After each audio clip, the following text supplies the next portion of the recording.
Hey, students, can you hear me?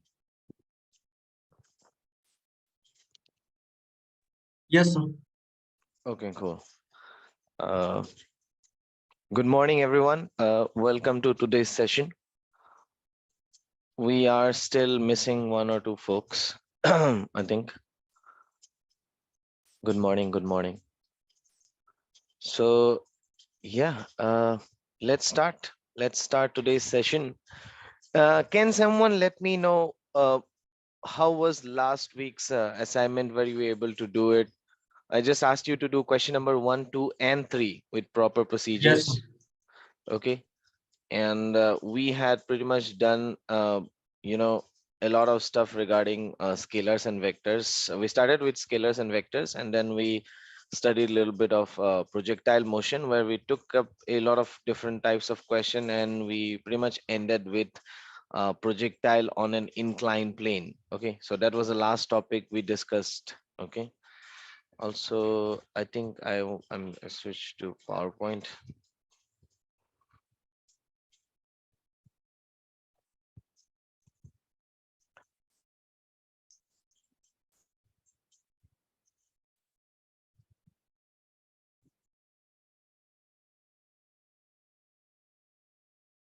Okay.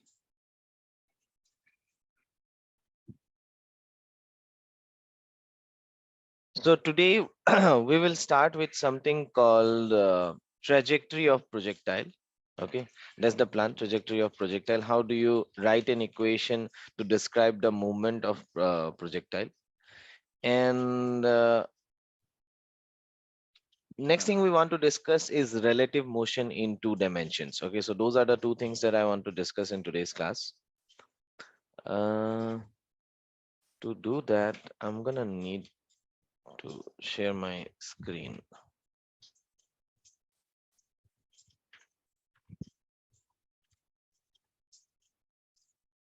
Okay.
Okay.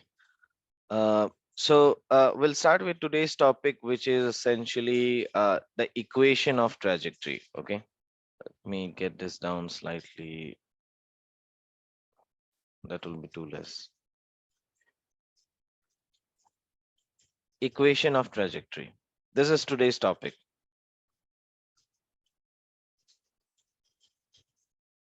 right?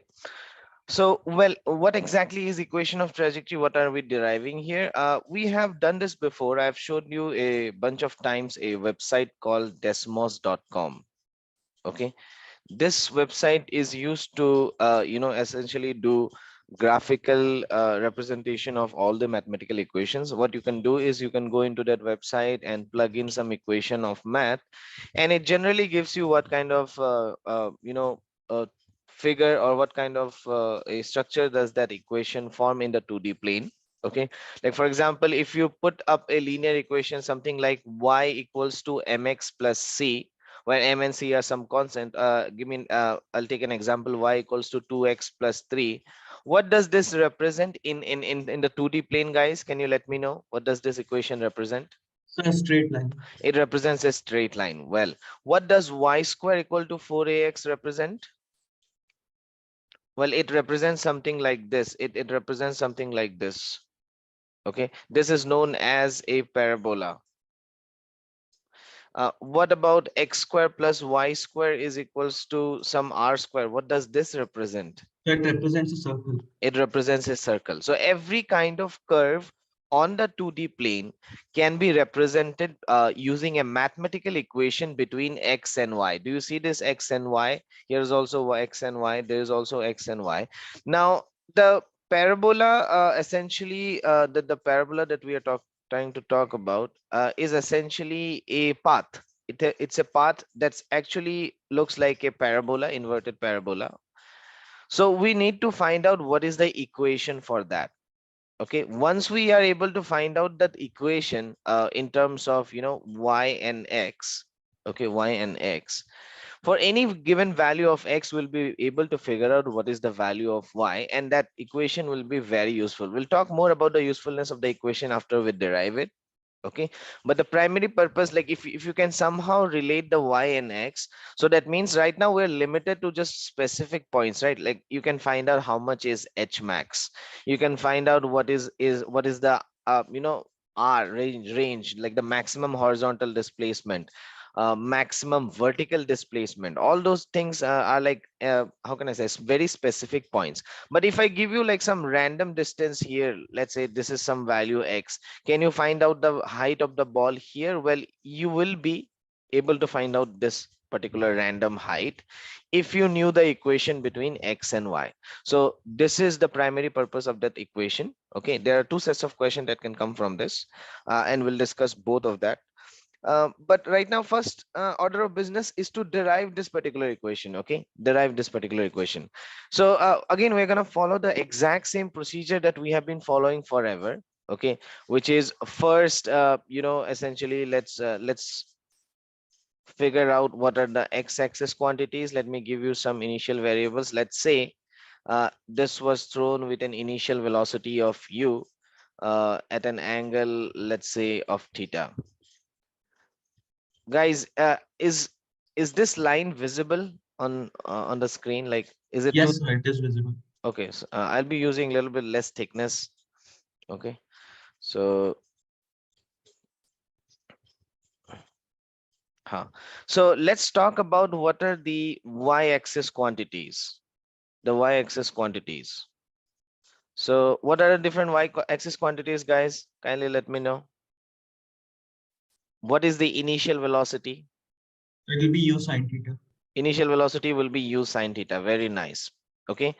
What about displacement? What about displacement? Well, in this case, we'll take any random displacement y, because we want to find out the equation. See, the displacement becomes 0 at the end. It becomes h max at the midpoint, but I'm talking about any general displacement y. This equation needs to be for any value of y and x. So that's why I'm taking the displacement to be any random y.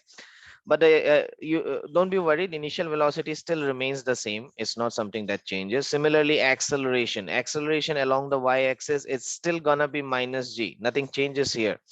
Time, let's consider the time to be some small t. Okay, we're just considering the time. Anyway, we'll have to eliminate time because I want an equation only in terms of y and x. No time should be there, so time is another variable. We'll get rid of the variable. Okay, uh, talk to me about x-axis quantities. What about x-axis quantities? What is the initial velocity in x-axis? Well, u cos theta. Okay, what about the displacement along the x-axis? Well, we're going to take That will be x. any general x we are taking. Okay, and what is the acceleration? Well, it's still 0 in the horizontal direction. The acceleration remains 0, and time is going to be same, guys.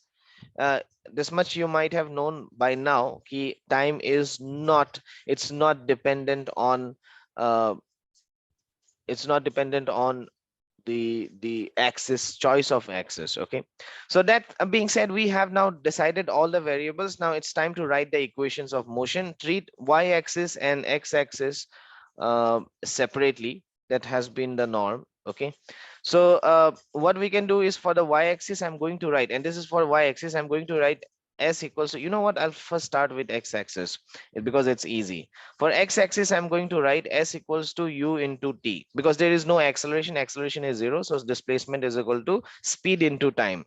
So displacement in this case is x, initial velocity is u cos theta, and time is t. So we get our first equation, x equals to u cos theta into time. From here, let us find out how much is time. Time is going to be how much, guys? X divided by u cos theta. Am I right? Yes, sir. Okay, so let's call it the first equation. Okay, I'm going to copy this and we are going to write the second equation on the next page. So let's go to the next slide. This is what we are working with. This is the y-axis quantities. For the y-axis quantities, if I try to write s equals to ut plus half at square, remember these equations are 1D equations, so I'm applying only on y-axis or x-axis. That's the reason we are using breaking it into different components. S in this case is y. Initial velocity is u sine theta into time plus not plus minus half g t square. Okay, this is our second equation. So what can we do to eliminate the time? Well, we can take the value from the first slide. We have already found out time as a function of x and u, and I can plug it into the second equation, right? This is what we can do. So let me copy this to the next slide so that people are able to see. Okay, so this was what we found in equation number one. So I'm going to plug it in place of time here. So I'm going to write y is equals to u sine theta into time. Now time is how much, guys? X by u cos theta, x by u cos theta minus half g, and in place of x square t square, I'm going to write x square by u square cos square theta. Awesome. Please let me know if this makes sense. Okay. Yes, I got it. Okay, now time to simplify, guys. Help me simplify this. Help me simplify this. So this is going to become y It equals become to x tan theta. x tan theta. The first term becomes x tan theta because you can see u and u cancels out. Sin theta and cos theta becomes tan theta. And then the next term just becomes half g x square by u square cos square theta. Awesome. Okay. So this is the equation of trajectory, guys. This is the equation of trajectory. Okay. This is the equation of trajectory, guys. Please let me know if this makes sense. Any Yes, sir. part you did not understand in the derivation of the equation of motion, please let me know. Now I would like to take this equation up and I plug it into Desmos. Okay, so this is what I'm going to do. 1 second.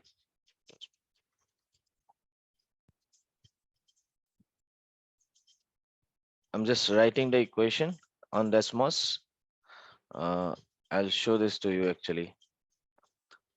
New share. So this is the website I was talking about. It's desmos.com. It's a graphical calculator. You can write any equation in this, and then you can have that. Okay, so I'm writing the equation as it is. Y is equals to x tan.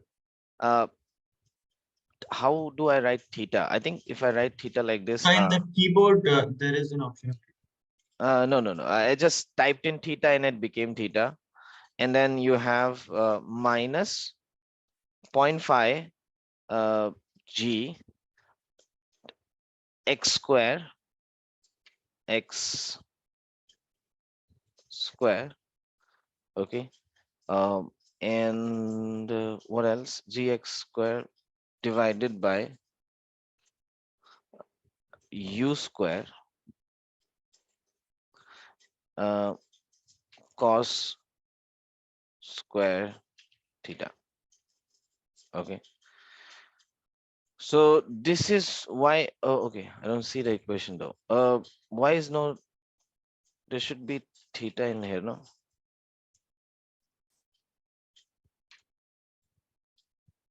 So I think you have to place G at 10. Hmm? So the slider of G, it should be at 10. G should be 10, but should be minus 10 actually. Yes, I mean. No. I have taken only minus 10 into account, so yeah. Use. I think because I'm okay. What I need to do is instead of theta, I'm going to use some other variable c, because I'm not getting a slider for c. Okay, this is now this will work. See, theta was not working here, so I put some value of c. C is in radians, so one would mean this is 1 radian, 2 radian, and so on. Okay, so let's keep some value of c for now, and this is the this is what the equation became in terms of in terms of the path. Now this is exactly how a projectile path looks. So you can notice here, as I increase the value or decrease the value of projection. Okay, and the angle also, it since it is in how can I say, this is in radians, your angle should be between 0 and pi by 2. 0 pi by 2 is essentially 3 point. You know why I'm saying that, right? Because your projection angle should be between 0 and 90 degrees. That's the reason when you increase the angle too much, when you make it 3, it's actually in the reverse direction, because essentially you're talking about 3.14 is essentially 180 degrees, right? So your angle should be less than 1.5 if you want it to be an acute angle. So this is how the projection angle looks like.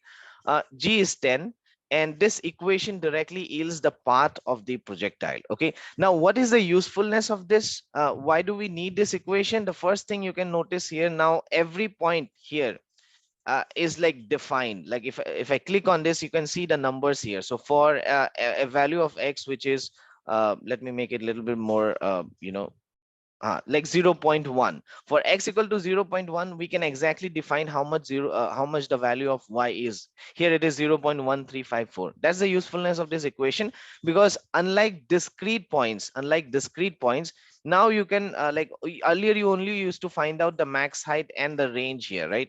But right now you after this particular scenario, after you have this equation, you can find out the height of every part on this projectile system. Okay, so can you make c equal 0.78? Okay, what's special about 0.78? Let me see. 0.78. Ooh, was it 48 45 degrees? Yes, sir. Cool, cool. So yeah, see, this is a 45-degree one. In this, I think the range is going to be maximum. Yeah, 0.841. I think if I change, you can see this. If I increase or decrease, the range decreases. Exactly at 0.78 is when the range is maximum. This is, I think, all of this we have already discussed. Okay. What happens if I reduce gravity? Oh, the range increases. Well, makes sense. What happens when I increase the velocity? Well, range in okay. All of this I think you can play with. It gives you a more physical intuition rather than just book study. I suggest you to go through all of this practical material that I'm showing in class. It will help you a lot in generating interest in the topic. Okay, so that being said, this is the equation. Okay, this is the equation. And like for example, the question, there are two types of question that can be asked regarding this. One is when they give you a question something like this. Okay, the initial velocity of and this could be like it's a very easy question. Like they give you the initial velocity of the projection as, I don't know, 100 meters per second, and let's say they give you the initial the projectile angle as 60 degrees, and they just ask you find out the equation of trajectory. Equation of trajectory. This is the first set of question that they can ask. Well, it's going to be really easy. Okay, so try this out, guys. Don't use the direct formula, try to derive like I did. Okay, because there's no way you're going to remember all of this like this complete equation by the end of 2 years. But what you will remember though is the process that you used to find it.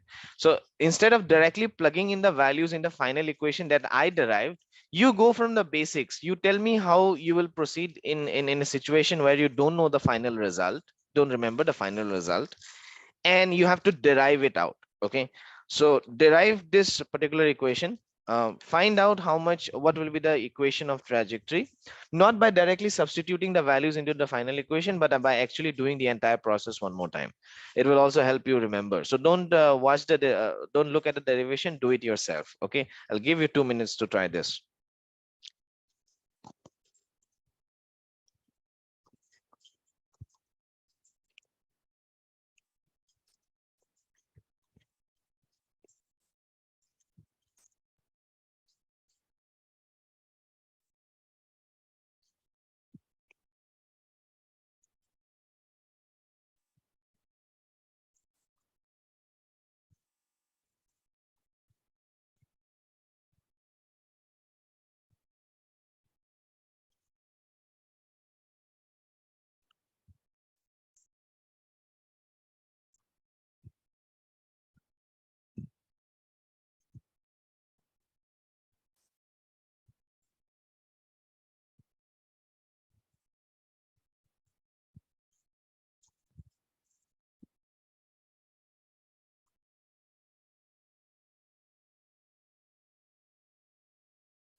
You can type your answer in the chat.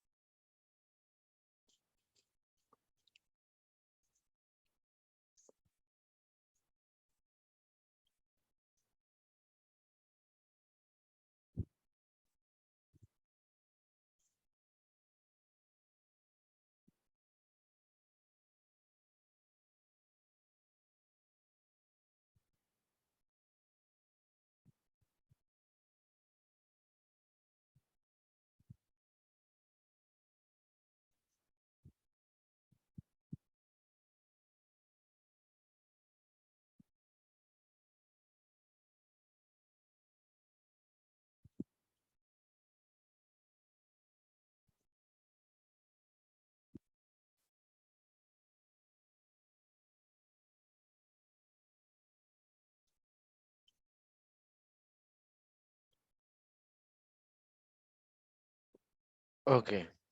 I got one answer from Rishi. Waiting for a few more.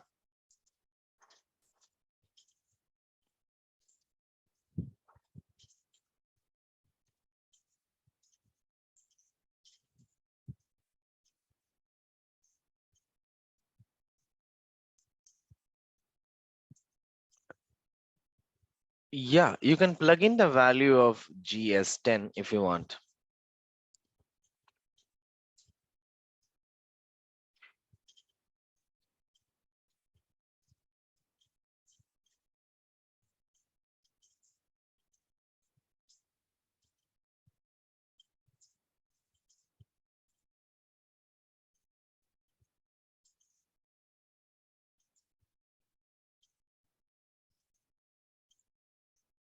Okay, I got two answers now.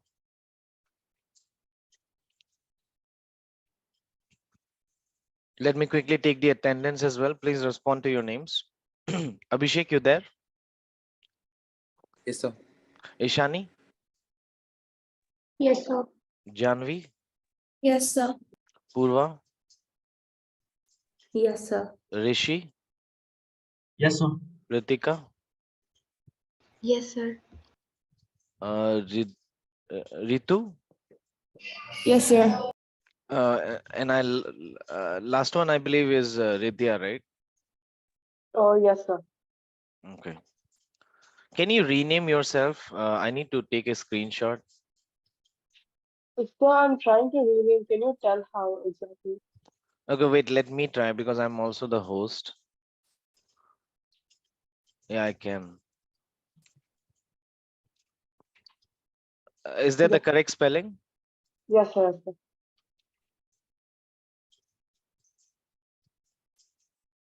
Thank you, guys. Yeah.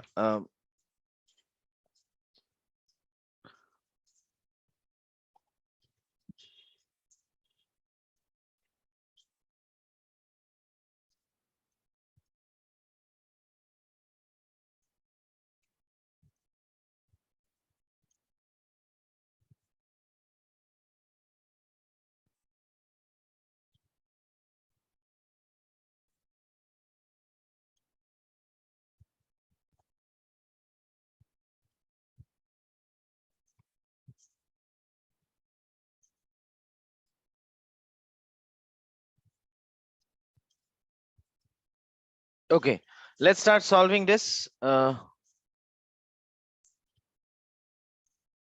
Ooh, you can send screenshots also in here. Very nice.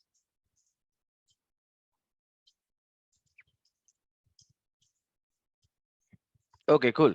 Find out the equation of the trajectory. Let's check how many of you got this correctly. Well, we start out with the same ideology that we always followed. Okay. Why can't I make straight lines? Why can't we have good things? Okay. So initial velocity is 100 meter per second. Okay. The angle, initial angle, projection angle is 60 degree. This is how the projectile will go. Okay. Well, a few things I can say about x and y axis. In y axis, the initial velocity is 100 sine 60. Okay. Uh, and obviously, what else? Displacement is going to be y, acceleration is going to be minus g, and time is t. So if I write the equation, it becomes y equals to 100 sine 60 minus half g t square. I think I missed out a t here. Okay, minus half g t square.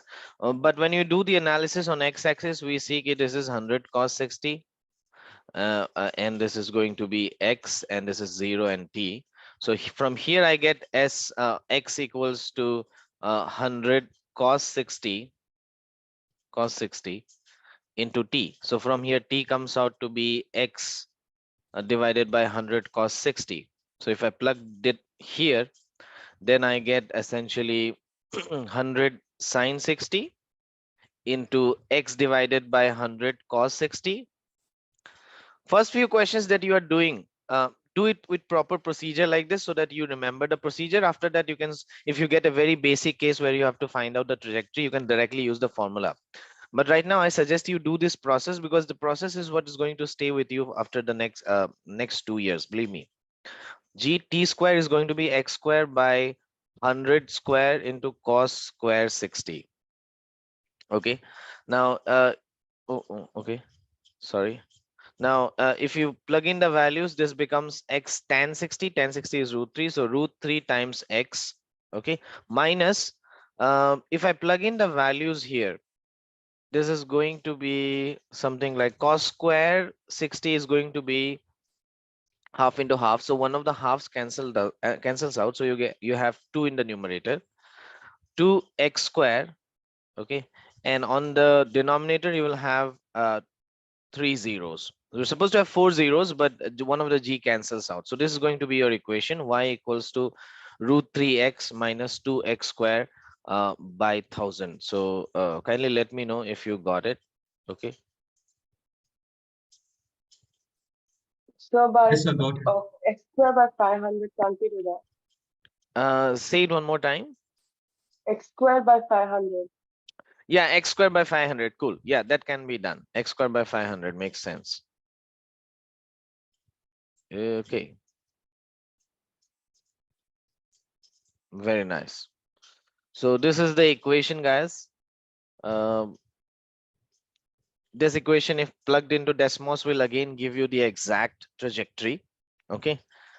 That being said, let us do the next type of question. Okay, there is another type of question where they give you the equation. Okay, and give me 1 second. I'm trying to find out the an equation. Okay, so something like this. Let's say ki y is equals to uh, mm,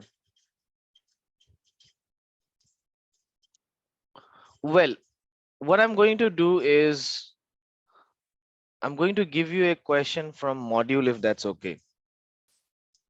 Okay, module has really good questions on projectile motion. So give me a second while I procure the module. Excuse me, sir. Yes. Is there any physical significance if we like try to differentiate this? Would we get speed? Because is this an Different equation just for position? differentiate with respect to what? Like So see, with respect to time. huh? But here you have to understand you have both x as well as y, right? Yes, sir. So if you like see dy by dt will represent the velocity along y, dx by dt will represent the velocity across along x. Okay, so when you differentiate this equation, you will have something like dy by dt is equals to root 3 times dx by dt minus 2 times x dx by dt. So yeah, you'll get a relationship with the velocities, but I don't think that's going to be useful because finding out But if we velocity, differentiate it with respect to x, then it might be helpful. if you differentiate with respect to x, you'll get tangent at slope of tangent Yes, sir. at every locations. Now I don't So it think that, might be useful in finding the highest point huh? because it will be zero. The slope would be zero at the highest point. Yes, definitely. If you have the equation of a trajectory or any path, if you differentiate it, equate it to zero, you're gonna get the maximum elevation from there. You can actually check it out. Like when you differentiate the original equation, like this equation, with respect to x and equate it to zero, See if you're getting the standard equation u square sine square theta by 2g. Do you remember? That was the maximum height, right? Yes, sir. Okay, so this is a small homework. What you can do is differentiate this with respect to x, equate it to 0. Now this is from math. I don't know how many of you have seen this in math. If you ever get a function, let's say y is something something in terms of x, okay, if you differentiate that function and equate it to 0, this process is known as maxima minima. What it means is when you differentiate with respect to x and equate it to 0, you're going to get some values of x. Like for example, let me give you an example.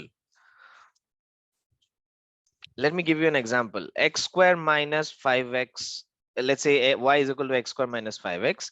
If I differentiate this with respect to x, you're going to get something like what? Help me out here. There's So going to be how 2x much? minus 5. 2x minus 5. Now when you equate dy by dx to 0, you get essentially x equals to 5 by 2. Yes or no? If you equate this to 0, you're Yes, going to sir. get 5 by 2. Now what does this 5 by 2 represent? It means that at x equals to 5 by 2, either you're going to get a maximum for this function or minimum for this function. In So this case, it would be minimum.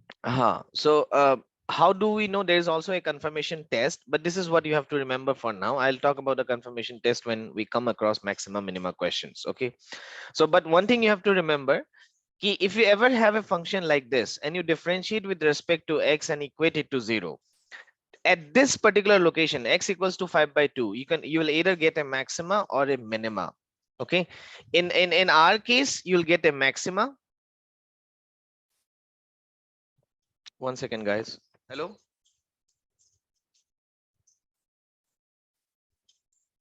हाँ मेरा class चल रहा है, मैं आपको बाद में call करता हूँ. Sorry guys, I was getting disturbed by some a lot. Sorry. So x equals to 5 by 2 is either a maxima or a minima. How do you find out the maximum value? Well, plug this value in the original equation.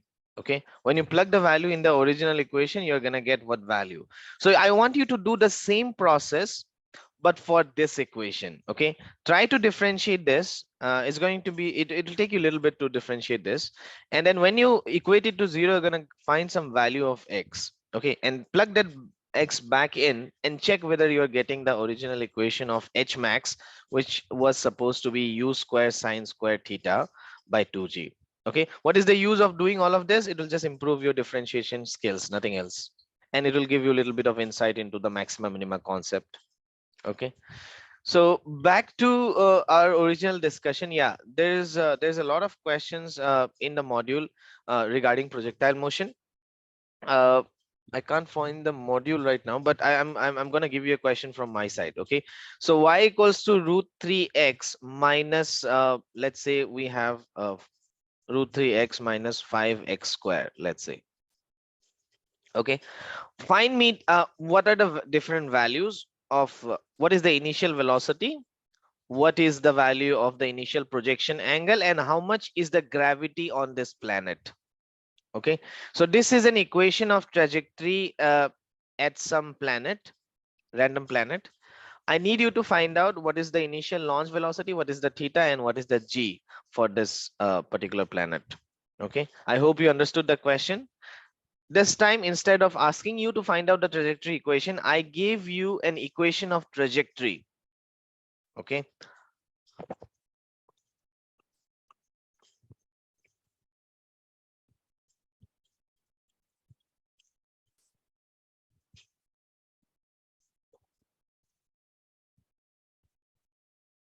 let me solve parallelly.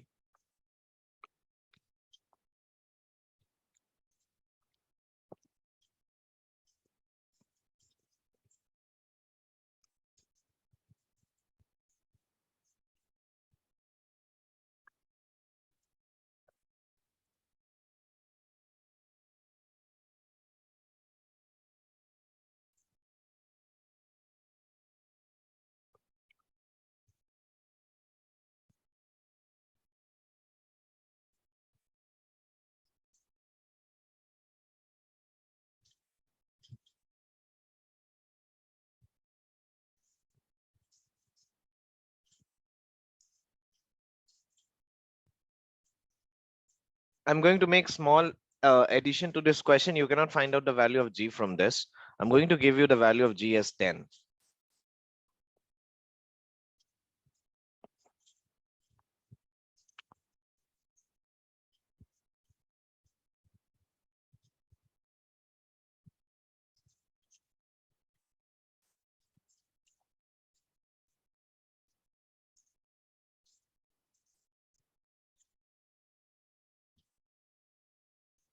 I just made up the question, so you're gonna get some weird results.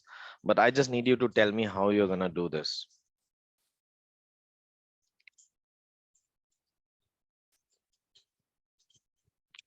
Okay, we got an answer. Let's see whether this is correct. Okay, so first thing we have to do is if we get a question like this, remember you're just trying to what can I say? You're trying to compare the equation. The original equation for it, for a projectile motion is y is equals to x tan theta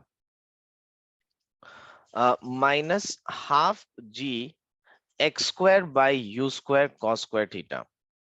Okay, this is the equation of a trajectory. Now, few things. If you compare these two terms, the coefficient of x means ki tan theta is going to be how much? Tan theta is going to be uh, root 3, right? So that means theta is equals to how much? 60 degrees. You get this from here. So I hope everybody got this, the first set here. Yes, sir. If I directly compare the equations here, tan theta becomes equals to root 3. So that means theta is equals to 60 degree.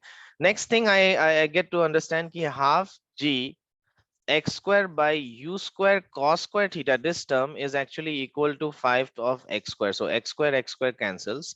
Half of g is 5, so this cancels with 5. So that means u square cos square theta is actually equals to 1, right?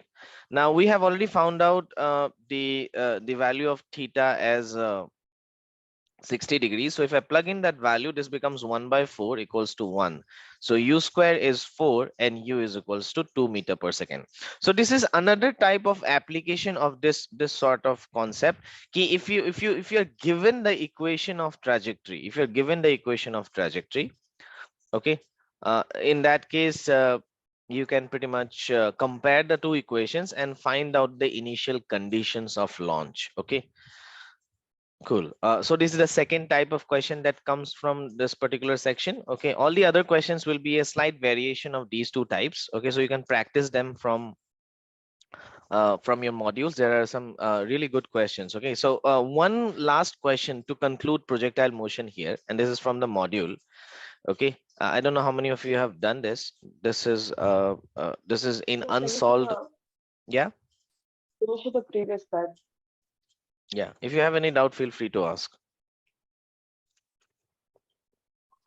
So can you tell that u square 1 by 4 is equal to 1? Okay. Well, cos 60 is half. No, that I got, but how did you get u square on top? Isn't that in the denominator? You- Okay, okay, nothing else. I got it. Even if it goes here, we're equating this to 1, right? Yes, I got it. Mhm. Okay.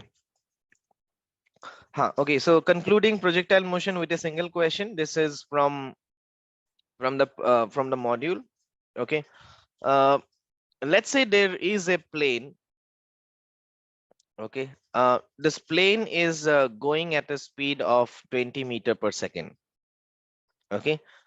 Directly below this is an adventurer of negligible height. Well, negligible height compared to where the plane is flying. Okay. And he is running at a speed of 10 meter per second. Okay. The plane is at a height of I believe 1500 meters. Okay. uh, and it is going to release a bomb. Okay, is going to release a bomb. So the bomb is going to go down along the white path. Okay, so this guy, he starts running in this direction, but at the end of 2 seconds of travel, he realizes, oh, I'm not gonna be able to catch the bomb. Okay, his initial plan was to catch the bomb as the bomb was coming down. So what he does, as soon as he really, after 2 seconds, he realizes, oh, he's not able to catch the bomb. He's gonna fire a bullet. Okay, he's gonna fire a bullet, and that bullet is going to do a small projectile motion. And just before the bomb hits the ground, his bullet is going to hit the bomb. Okay, yeah. So you have to essentially find out what was the bullet's velocity.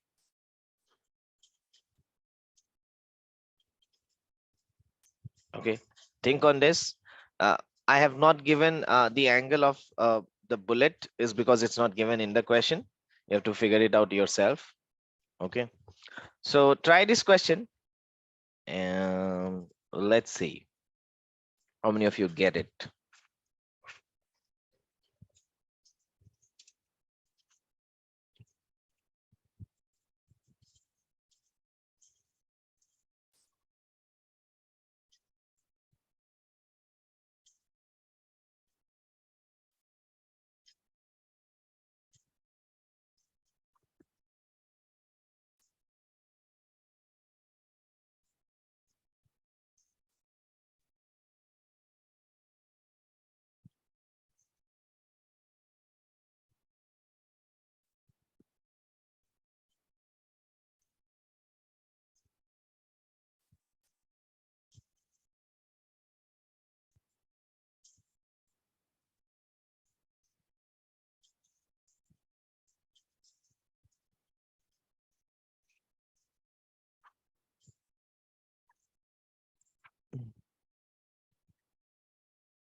So I found the question on the module. I'm gonna stick a picture of that. I think I have given one value wrong. This is the question in your module. Okay, it's on page number 40, 3.48 or 46, sorry. Yes, I uh, have attempted. yes. If you want a diagram for what is going to happen, this is the diagram they have given in the book. So read the question. I think I took this value as wrong. This is, I think, 80 meters. Okay, apart from that, everything is correct. Sorry, I actually someone asked me this doubt, so I wanted you guys to check this question out. Okay, so if you have done this question, have you found the answer? Yes, sir. Okay, okay, cool. So I want the rest of you to try this question. This is a question from your module. Okay. Uh, yeah.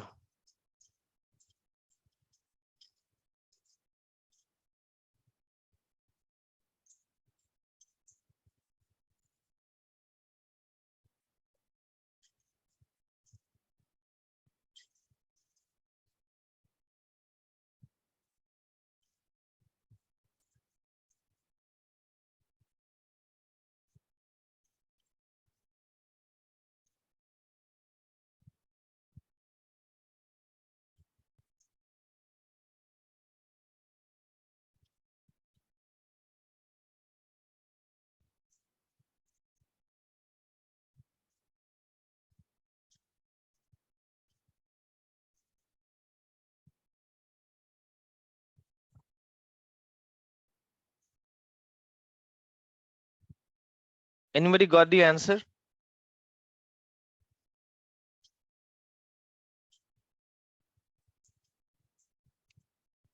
Uh, Someone who has already done the question, you can attempt this. This is 2013 J mains question.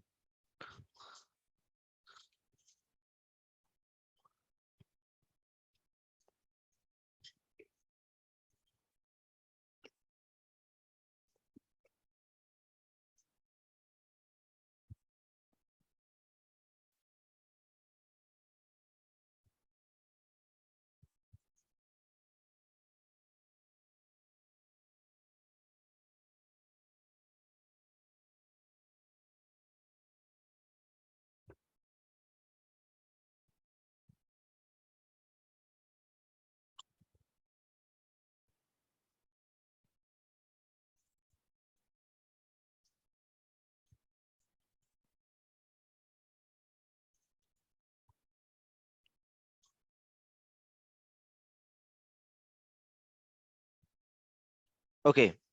Let me solve this question. Is anyone trying? Then I'll give you time. 10 root 10. Rishi is right. Is anyone else trying this question, or should I start explaining this?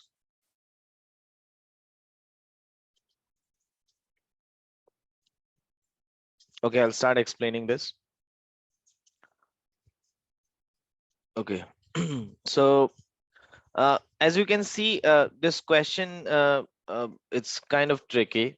Okay, it's not it's not again something that we start with. Okay, so I'm assuming you have done a bunch of questions and you know how to deal with projectile.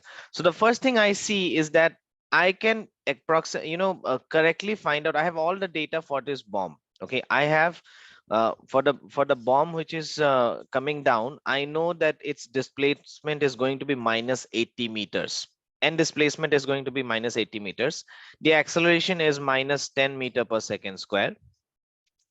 Well, its initial velocity along the y-axis is 0. All of this is in y-axis. Okay, so displacement along y and acceleration along y.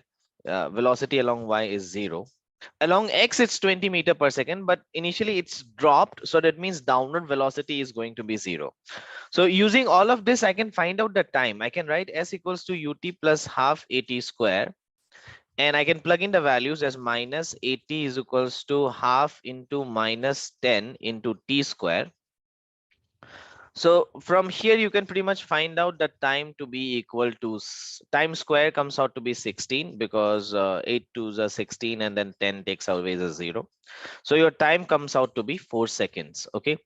So this means this bomb reaches the ground after 4 seconds, and a guy had shot the bullet after 2 seconds. So guys, can you tell me what is the time of flight of this bullet? The That will be bomb 2 seconds. the bomb takes 4 seconds to reach here, and this guy shoots the bullet after 2 seconds, and we know that they are going to meet at the same point at the end. So that means the time of flight of this bullet is actually 2 seconds. It's going to be 2 seconds, because in 2 seconds the bullet needs to reach here, otherwise it will miss the bomb. Okay, because already 2 seconds has passed, because the guy used the 2 seconds to run in that direction. Okay, next thing, for the back to the story of the bomb, can we also find out how much horizontal distance did the bomb travel? Well, It's that's 80 meters. that's something we have to find out. We know the initial velocity along x is 20 meter per second, and we also know that the acceleration along x is 0. We know the time is 4 seconds, because it does not depend on the axis system. So along the x will be essentially u into t. Well, that's 20 into 4. So that means this bomb has traveled 80 meters in the horizontal direction. The bomb has traveled 80 meters in the horizontal direction. Now, for the 2 seconds, this man walks at 10 meter per second. He has covered 20 meters. 10 meter per second for 2 seconds means 20 meters. Now, guys, can you tell me that uh, for the bullet, how much is the range of this bullet? So 60 meters. It's going to be 60 meters. Why? Because the total distance is 80 meters from here to here. And the man had already covered 20 meters. So the bullet has to cover how much? 80 minus 20, 60 meters. I hope everybody is able to understand. If you're unable to understand, feel free to ask. I'm going to explain. Okay. Now, what I'm going to do is use a few things. Okay. First of all, we know time of flight equation. What is the formula for time of flight? Well, 2u sine theta by g. 2u sine theta by g. This is given to us as 2 seconds, right? So from here, g ka value, if we consider 10, can we find out what is the value of u sine theta? From this equation, can we find out the Yes, sir. value? Can we find out the value of u sine theta? Well, how much is that?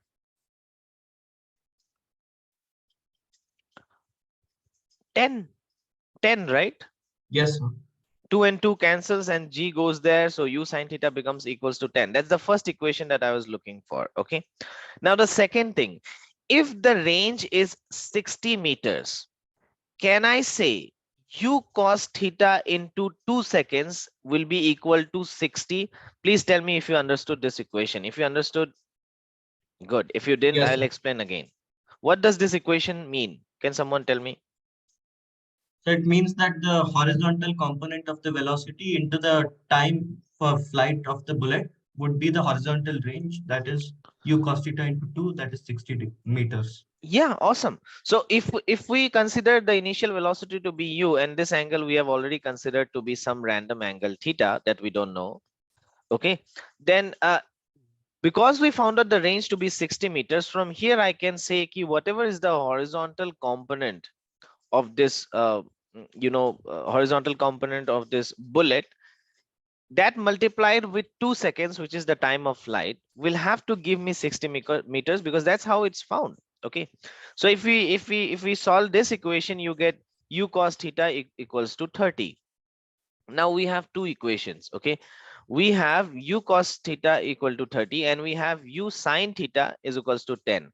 How do I find out u? Because they are asking us bullet's velocity. Well, square these equations and add them. Okay, so if you square equation number 1 here, okay, you'll get what? U square sine square theta is equals to 100. Well, if you square this That one, gives us u, 20. u square cos square theta, this is going to give us what? 900. Okay, now if you add these two equations, what is u square sine square theta plus u square cos square theta? Is going to be just u square, because sine square theta plus cos square theta is 1. And on the right hand side, you're going to get 1000. From here, you get your answer u as 10 root 10. Okay, this is the correct answer. Please let me know if you have any doubts. Guys, let me know if you have any doubt. No doubt, sir. What on earth is that?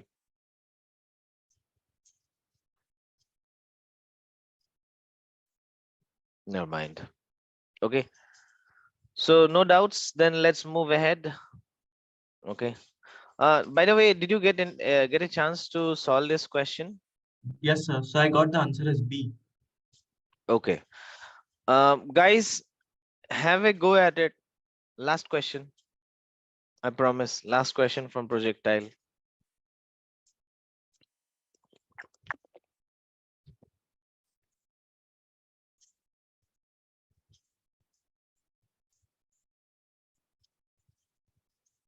Okay, people seem to be very comfortable with this. Okay, cool. So it's given to us ki the initial velocity of launch is I cap plus 2j cap. Well, it's really nice. That means the x component of velocity is given to us as 1 meter per second, and the vertical component is given to us as 2 meter per second, right? That's what it's given. I cap means 1 meter per second along the x, plus 2j cap means 2 meter per second along the vertical direction. Well, can we find out the angle of projection from this? Well, we can use triangle law of addition to tell us that the net velocity will be in this direction, right? So if I want to find out this angle here, well, tan theta of this angle will be how much, guys? Is going to be 2 divided by 1, because this horizontal is 1 meter per second, vertical is 2 meter per second. So if I do tan theta, it's going to be 2 divided by 1, that's 2. So that gives me, I know the equation is x tan theta minus half g x square by u square cos square. Since I already found out tan theta, I know the coefficient of x is going to be 2. Okay, so equation option number A is already eliminated. It's either B, C, or D. Okay, next thing we need to also find out what exactly is uh, cos square theta, u square cos square theta. Well, let's find out the magnitude of v net. How do you find out the magnitude of v net? Well, use the Pythagoras theorem, under root of 1 square plus 2 square. So it's going to be So, how but much? here, since we already know what is u cos theta, we can square it. True. That's all. That also works. Okay. Um, let's still Okay, cool. See, what he's saying is very nice. He's saying, ki, sir, we already know u cos theta. U cos theta is 1 meter per second here. Okay. So you, if you square this also, like u square cos square theta, you're gonna get 1 square, which is essentially just 1. So we know ki u square cos square theta is essentially this value. So your equation becomes y equals to x tan theta is 2, and then half g x square divided by 1. G, they have asked us to take 10, so your equation is 2x minus 5x square. Yes, awesome. This is how you do this equation, do this question. Okay, so yeah, very easy question, guys. Okay, alternatively, you could have also found out the value of u, which I think would have been longer now that I think about it. Okay, which is essentially under root of 2 square plus 1 square. Okay, so that's I think 5, and if you square it, you're gonna get u square will be equal to 5. And cos square theta you could have found out by solving this triangle as base upon hypotenuse, which should be 1 by 5, and you square it becomes oh sorry, 1 by root 5, it would be 1 by you'd get u cos theta as 1 from there also, but it's a longer process. I don't know why it didn't click, but congratulations, really nice thinking there. Okay, let's move forward, guys, and let's talk about the next topic, which is going to be relative velocity in 2D. Okay, enough of questions from projectile motion. I hope you I want you to do more and more questions. DM me your doubts. I'll post it in the group itself, the doubts. Okay, so back to our discussion, relative velocity in 2D.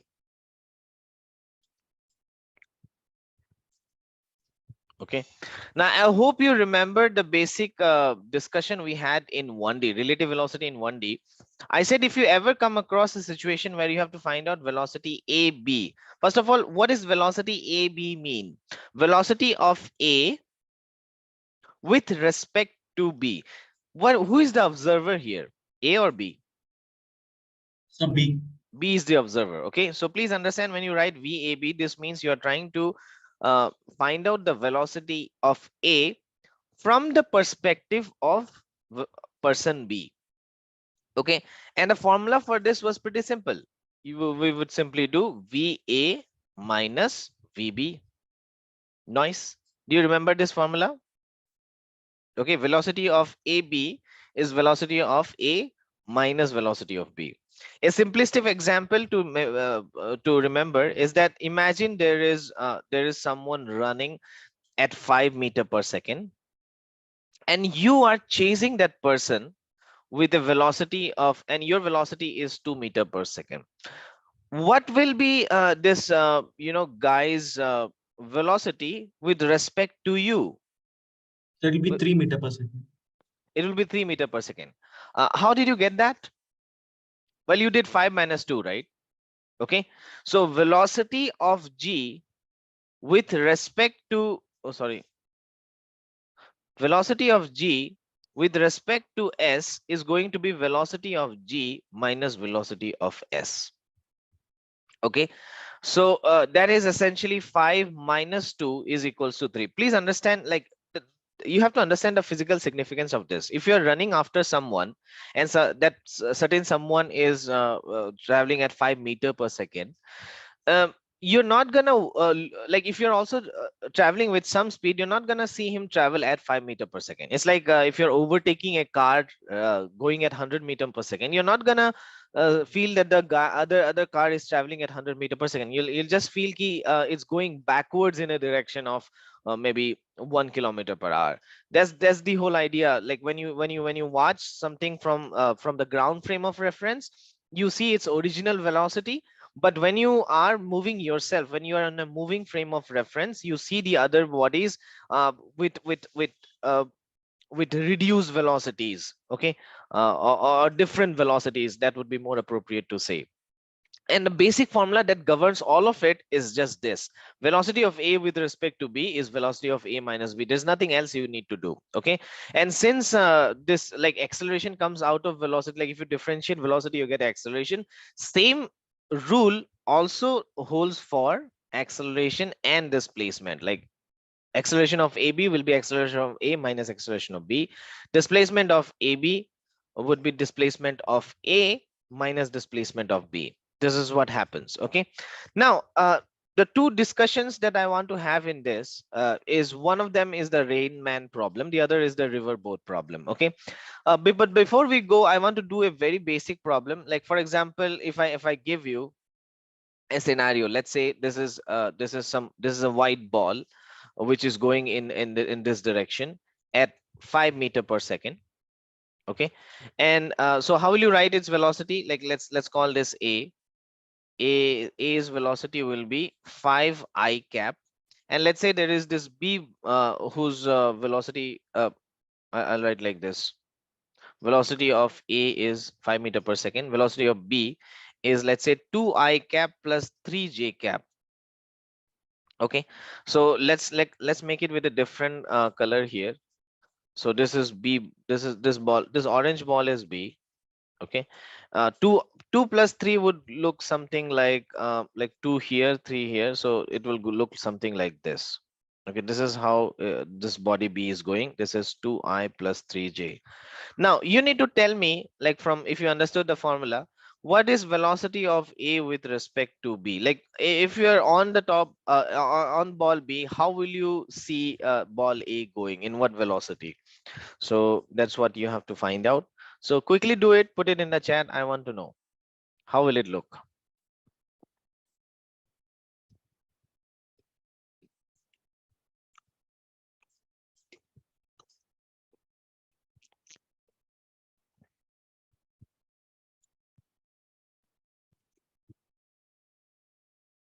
Hmm.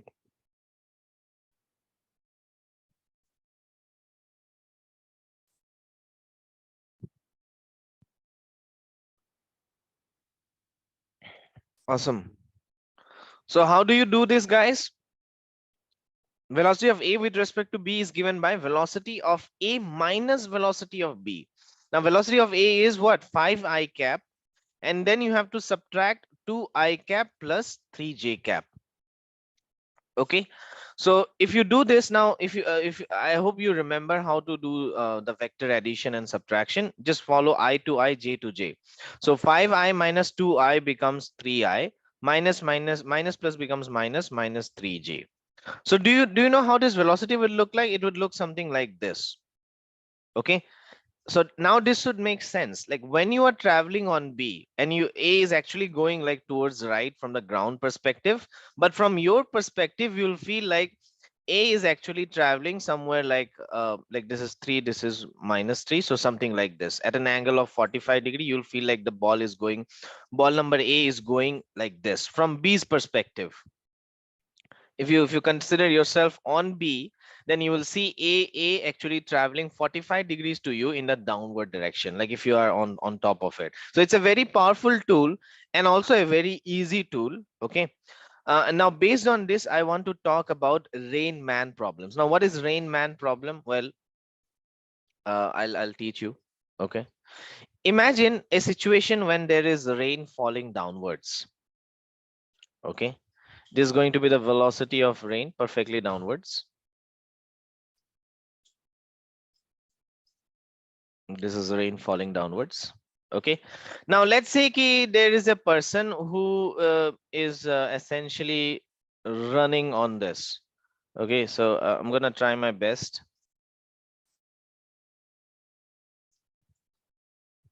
Ooh, uh, something like this. Okay, cool.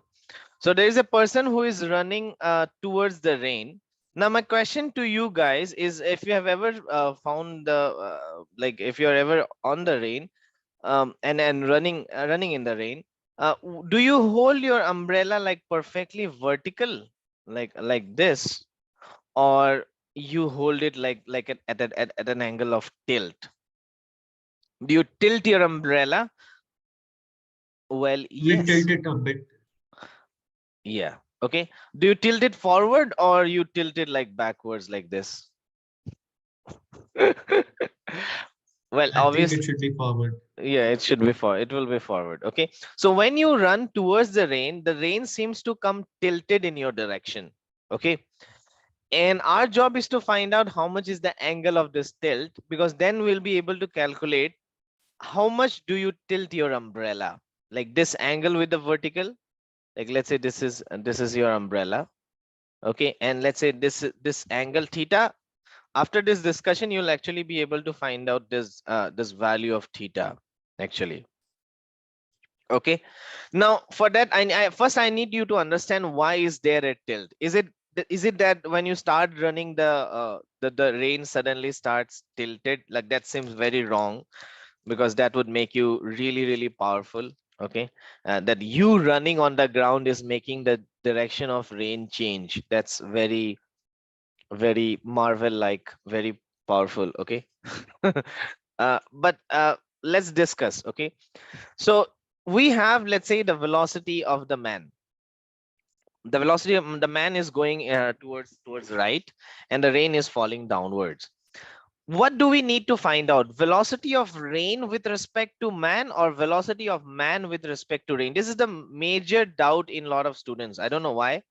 Which are we calculating here? Velocity So of the rain, second one.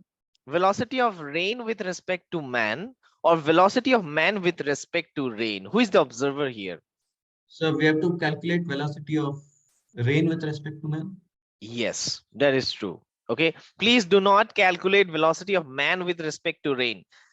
It's like the rain becomes the observer. Ki with respect to the rain, rain is observing ki in what direction the man is coming. Well, it also has a sense, but what will you do with that? For us to calculate what is the direction of umbrella, we need to know ki from the man's perspective, like from the perspective of a moving man, where does the rain come from, right? How will you find this, guys? I have given you the formula in the previous slide. How do you find this velocity of rain with respect to man? So velocity of rain minus velocity of man. Awesome. Velocity of rain minus velocity of man. I showed you the formula in the previous slide. Velocity of AB is what? Velocity of A minus velocity of B. So velocity of rain with respect to man is what? Velocity of rain minus velocity of man. Okay, now let's use the triangle law of addition, because I haven't give you any values here. So I just need you to do it logically. So velocity of rain is somewhere down like this. Okay, this is velocity of rain. Can you tell me the direction of velocity of man? Well, I don't need velocity of man. I actually need negative of velocity of man. So where do I put minus? What is the direction of velocity of man with a minus sign? Towards the left or Here it towards? would be towards the left. Okay, so this is going to be minus velocity of man. Okay, what will be the resultant? Where will be the resultant, guys?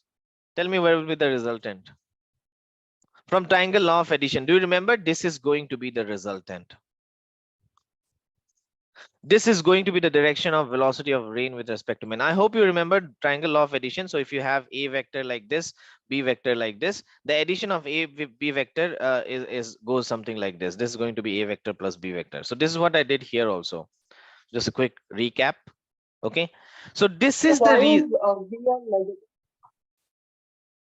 Go ahead one more time. I didn't get what you said. So why is VM negative and it's in opposite direction? See, ultimately we had to do vr minus vm. Did you understand this formula Yes, before? yes, the formula is there. I Yes. gave this formula in the previous slide. It's like the basic of relative velocity. If you want to find out velocity of A with respect to B, I have to do VA minus VB. Now, see, there is no way to directly subtract vectors. So what I'm treating this as VR plus of minus VM. Does that make sense, Vidya? Yes, I got it. Okay, so that's the reason instead of taking VM, I took minus VM, and then I used triangle law of addition to represent the direction of rain. So from the running man's perspective, the rain is actually going to fall somewhere like this. This comes from practical experience as well. Try to run in the rain, or try to bike in the rain.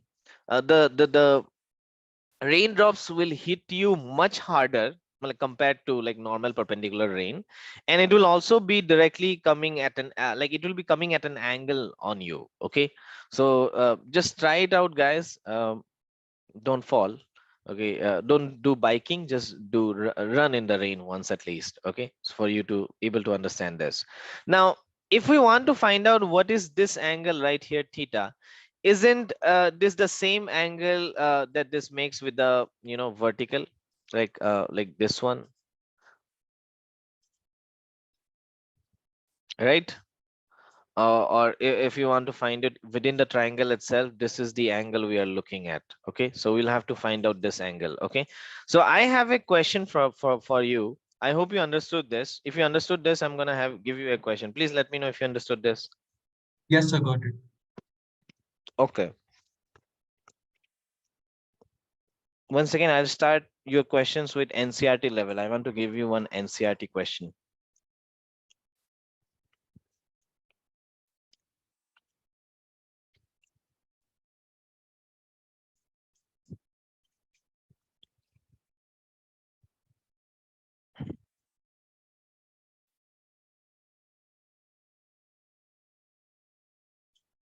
Okay, so this is the question for you guys.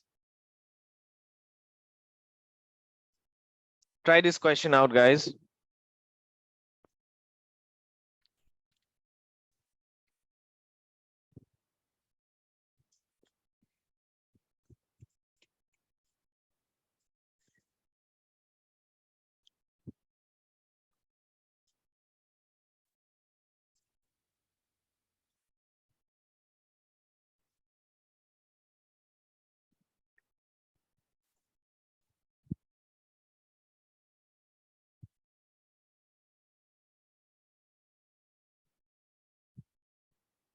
If you are able to make the triangle, finding out the angle.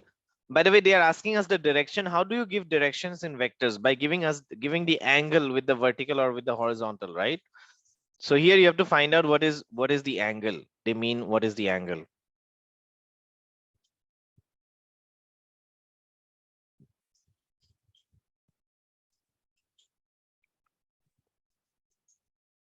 Okay. Few things that are given to us is that the rain's velocity is 30 and the girl's velocity or the woman's velocity is 10 meter per second. These are the two important datas which are given to us.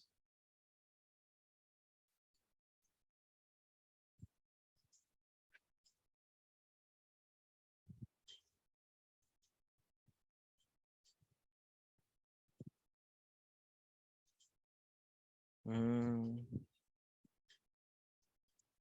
Yes, guys. Anybody found the answer?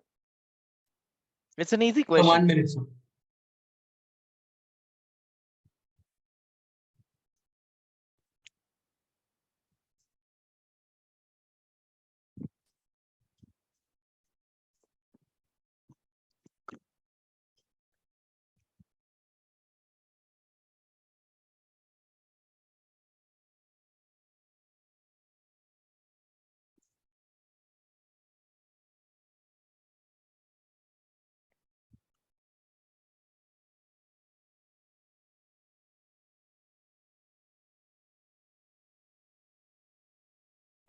That's correct.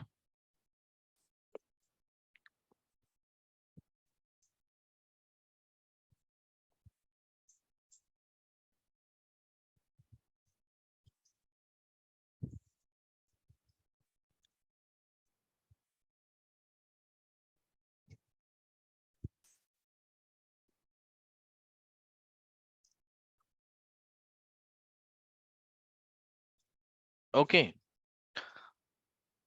Should I start solving it, guys? Yes, sir. Okay, cool. So let's say the rain is falling downwards with downward velocity of 30 meter per second. I don't think I am good enough to make a bicycle, but let's just try. Okay. I think it has something like this, right? Oh, I'm trying my best, guys. Please don't laugh. Something like this. Oh,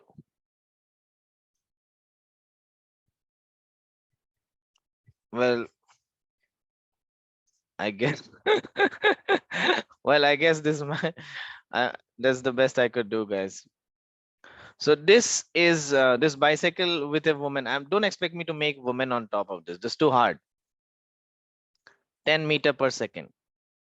Okay, so let's say there is a bike that's or cycle that's going at 10 meter per second in the horizontal direction, and rain is coming down at 30 meter per second. So if I want to find out what is the velocity of where's the white color? Okay, yeah, velocity of rain with respect to bike. Please understand, first you have to understand what you want to find out. So your bicycle is way better. Well, why are you dissing? Okay.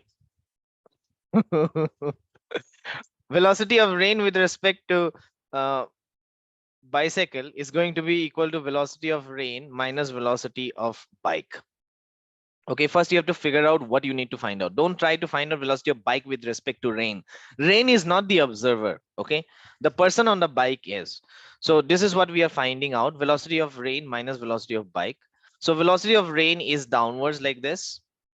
Okay, this is going to be what, 30. Velocity of bike with a minus sign I need, so it will be something like this. That will be how much? 10. Okay, so the rain for these guys, for the person on the bike will seem to come down like this, come down like this. Okay, now if I want to find out what is this angle, if we call this theta, then how much will be tan theta, guys? Tan theta is essentially perpendicular opposite by adjacent, right? So opposite is going to be how much? 10. Adjacent is going to be 30. So theta is essentially tan inverse of 1 by 3. Awesome. Tan inverse of 1 by 3. You can keep the angle like this. You don't have to plug it in calculator and find out. But this is how much the angle you have to hold it in. Okay. So if I try to make this, okay, I'm very tempted right now. So this is how the cycle will work. Okay. So one hand at the handle and the other something like this.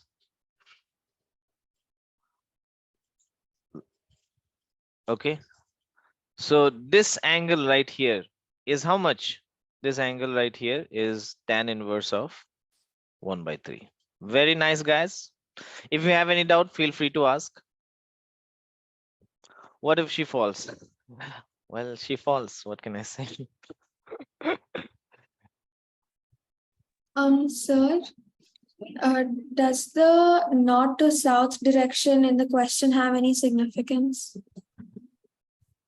North to south essentially in this question doesn't have any sort of significance. Uh, yeah, none.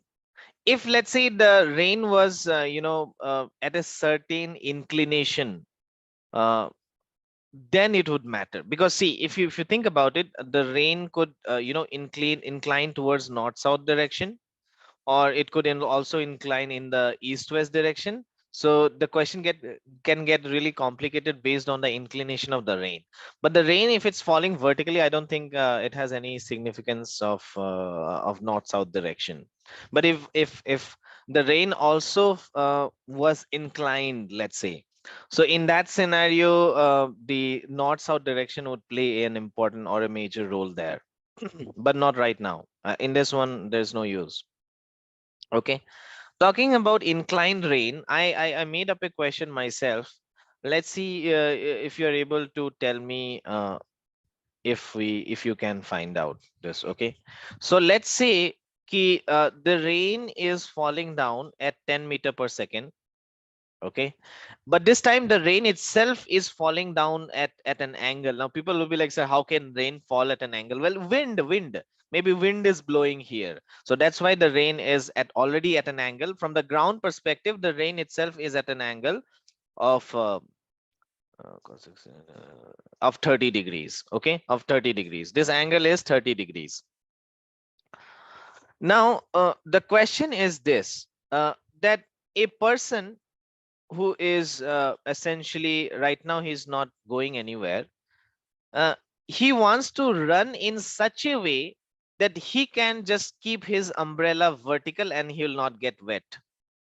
Okay, so if he keeps his umbrella vertical, he doesn't get wet. Okay, that's the idea here. Okay, so what would be his velocity? Okay, do you understand the question, guys? What will be the velocity of this man? What will be the velocity of this man if he sees the rain coming down vertically? Okay, so that is the question, guys. I will write it down. I think let me zoom in a little bit. It's becoming too small. Yes, what should be the velocity of the man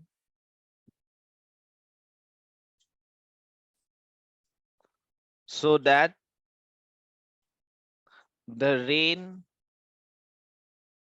comes seems to come down vertically?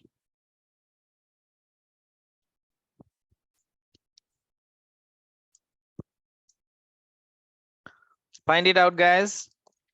This is a question I made myself.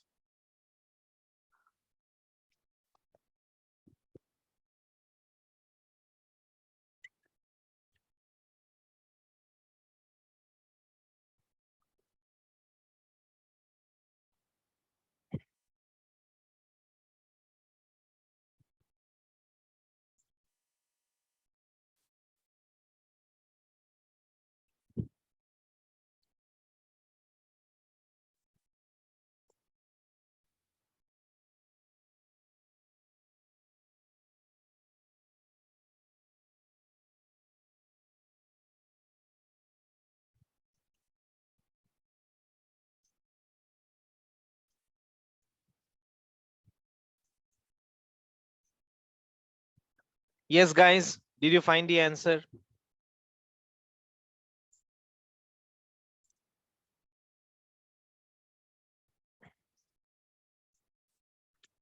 10√3. Ooh. And no, I don't think that's the correct answer. Can you try So I've put again? a division sign in the middle. Huh? So I've 10, put 10/√3. No, I don't think that is correct.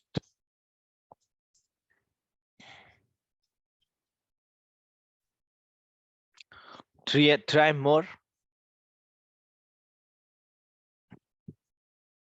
And only one person or 1 or 2% is interacting. I need you, everyone else, to also participate.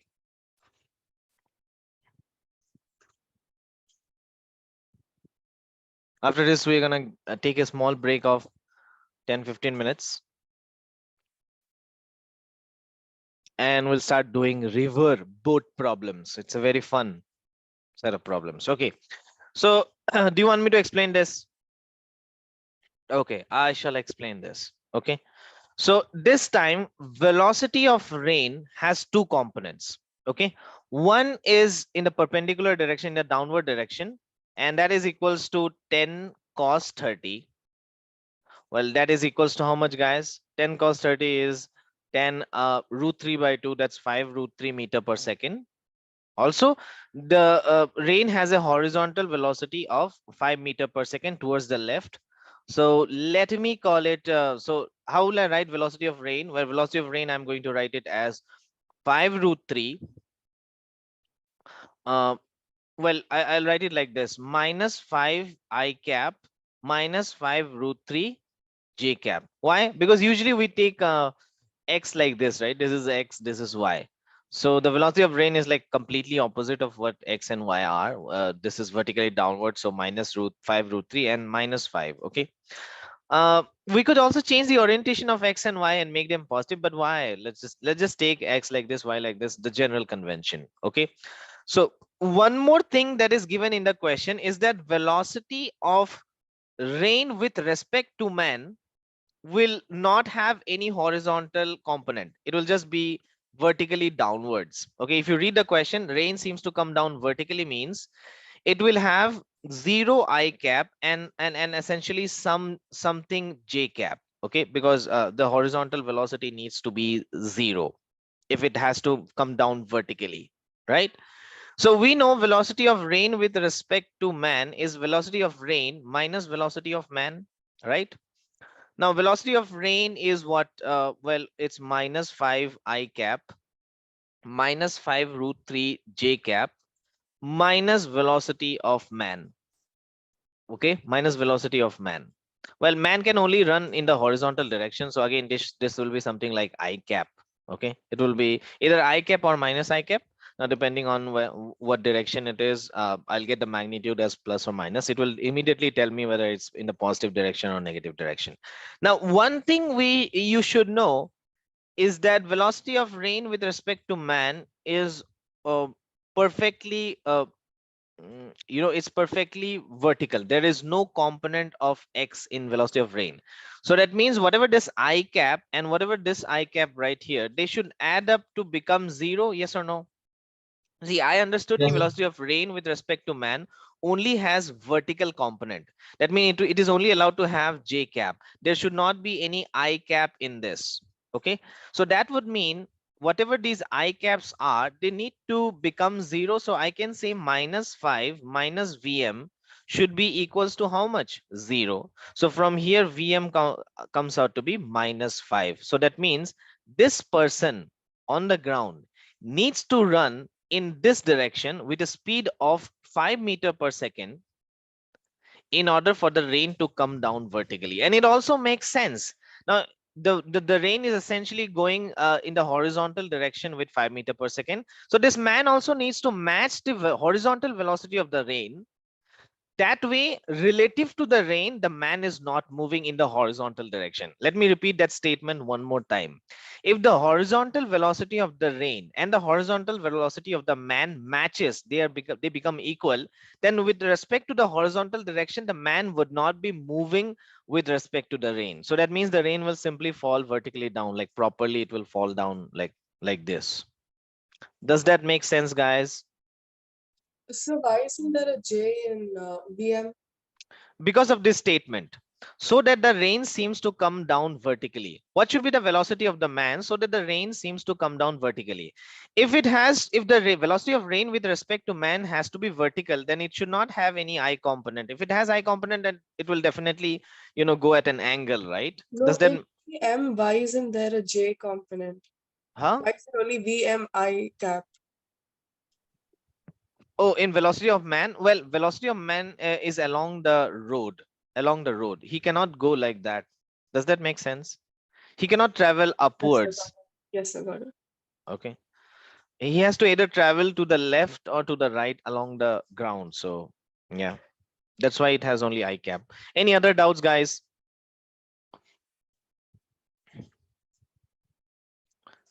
Guys, no. So what would be the final direction? He would be, would the man be running towards the inclination or Or away no, from? he will be running away from the rain, like in Okay, the sir. opposite direction, because that is when the velocity of the rain and the man matches, right? If he starts going in this direction, then it will the relative velocity will increase even further.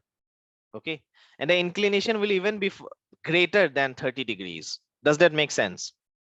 See, when the rain was falling down vertically and the man started running towards the rain, the inclination increased and it became some angle. Now you're saying that the rain already has an inclination. If you start running towards the rain, this inclination is not going to decrease, it's going to increase further. Okay, Yes, sir, got it. so you have to run away from the rain in order to match your velocity with the velocity of the rain, in order to essentially get rid of this inclination and make the rain fall vertically downwards. Okay, so I hope that made sense, guys. Okay, and let's take a small break and let's meet after it's 11:40 right now, so let's meet up at 12. No, what? Sorry, sorry guys, let's meet up at 11.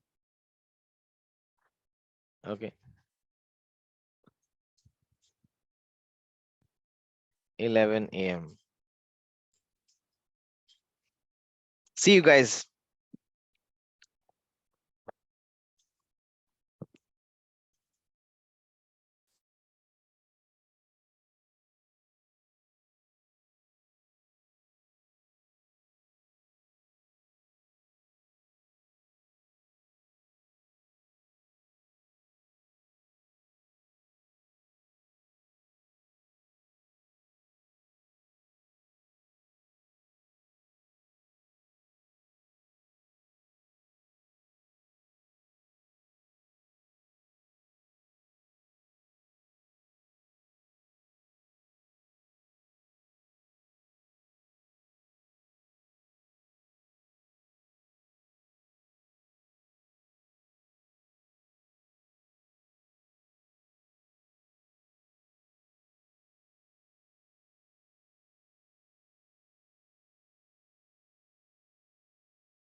Welcome back, guys. I hope you're back.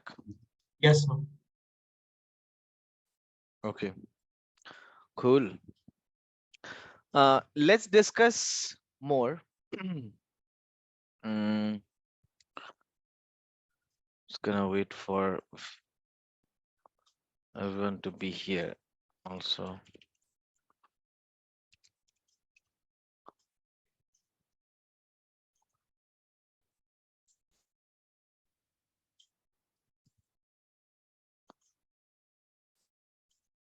Okay, guys, I hope this is visible to you guys. Yes, sir. Okay, so I think one guy is still missing. Anyways, let's start having a discussion. I hope you'll be back. Anyway, this is a simulation of essentially a boat crossing a river. Okay, on top here you can adjust the flow of river, like the speed of river can essentially be changed from this point. So let's say the velocity of river, let's say, is somewhat like 3 meter per second, and the velocity of boat with respect to river, now that's how fast the boat can travel in the water, is can be controlled from the bar at the bottom, like here. So let's keep it at 4. Okay, and now all of you understand ki if this is the boat, by the way, this white thing is the boat. Now if I run the simulation, is it gonna reach the opposite side, guys? That's the question. Will it reach the opposite side? Well, check it out. It is not going to reach the opposite side. Can you tell me why it's not able to reach the opposite side? So because even the river has its velocity, so it would sweep it through with by some angle. Yeah, that is true. That is true. Okay. So that is perfectly true. See, if you have a boat which has its own velocity, okay, and a river also has some velocity, when you essentially try to cross the river is actually pushing you towards the right, and that's the reason you're not gonna reach the opposite side. Okay, so what do you have to do in order to reach the opposite side? What do you have to do? Well, you have to change the direction, something like in this direction, right? You have to counter steer. So even if you can counter steer again, you see like the velocity of river is actually very strong, so you might have to increase the angle here. Okay, so as I keep on increasing the angle, you can see I get closer and closer to the point where I want to reach. Right here, this is also trying to reach here. I think I have to increase my angle even further. Let's do it. Here I think I have oversteered. I'm gonna reach somewhere above this point. Yeah, so the angle will be close to something like 51 50ish degrees. Let's see if this is correct. You can play with this simulation yourself. You can see the website name on top. It's O Physics. Some free simulations are available there. So if you want to reach the other side, you'll have to essentially tilt your boat at a certain angle to essentially reach that point. Okay, so a few things I need you to will need to find out in this question is, the first thing is like what happens if I send it at 0 degrees. um, okay, if I send it at 0 degrees, the first question that will be in your mind is how long will it take to cross this river, and how far downstream did it reach? Those questions need to be answered. With what velocity is this boat crossing the river? All of that will have to answer. And the second set of discussion I want to have is, if you want to counter steer and reach is the exactly opposite side. Okay, if you want to reach the exactly opposite side, so is there a mathematical way to essentially figure out how much this angle is? Like we tested it out and we found that the angle is going to be close to 40 degrees 50 degrees. Okay, that's from hit and trial, but you won't have the simulation in exam. So is there a mathematical way to figure out how much is this angle, so that the boat is able to reach the exactly opposite side? Okay, so these are the points of discussion that we are going to have. Okay, please let me know if you have any difficulty during the discussion. I'll always okay, discuss. I'll always let you know what the topic is, or I'll clear all the doubts that you ask. Okay, So let's name the topic. This is essentially the river boat problem. River boat problems. Okay. So let me also take a screenshot of the datas so that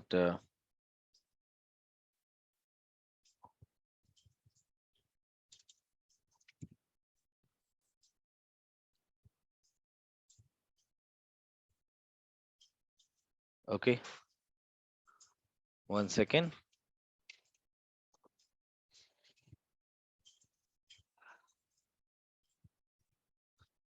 This is ophysics.com. You can find it out. I've just put the simulation for people who want to later figure out a few stuff regarding this. So what is the scenario here is that we have a velocity of river. Okay, so I want to make the diagram here. Okay, this is the velocity of river. Okay, uh, what was given to us this time was the velocity of boat with respect to river. Okay, in the earlier questions, most of the time when you're dealing with motion in 2D, most of the time you'll be given velocity of river and velocity of boat, and to find out velocity of boat with respect to river, you'll do velocity of boat minus velocity of river. This uh, is the usual scenario, but not in this case. In this case, we know velocity of boat with respect to river, and we know velocity of river. So if you want to find out what is the actual velocity of boat, so this was the direction, this is the velocity of boat with respect to river. Okay, this is the velocity of river. So what we are finding out in this case is what is the velocity of boat with respect to ground, or just velocity of boat. Okay, so see, you have to understand the reason I'm calling this the velocity of boat with respect to river is because this tilt nature, or this downshift will only be visible to an observer from the ground frame of reference. Like someone is standing on the ground, then he can notice, oh well, this boat is not actually crossing, it's actually going in an angle like this.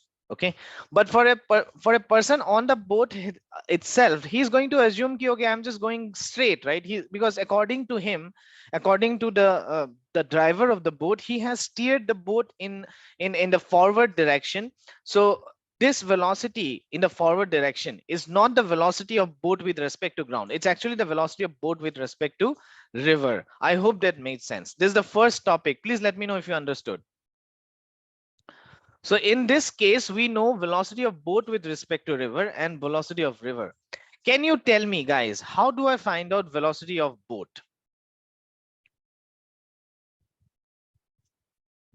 Well, I know By one. vector addition.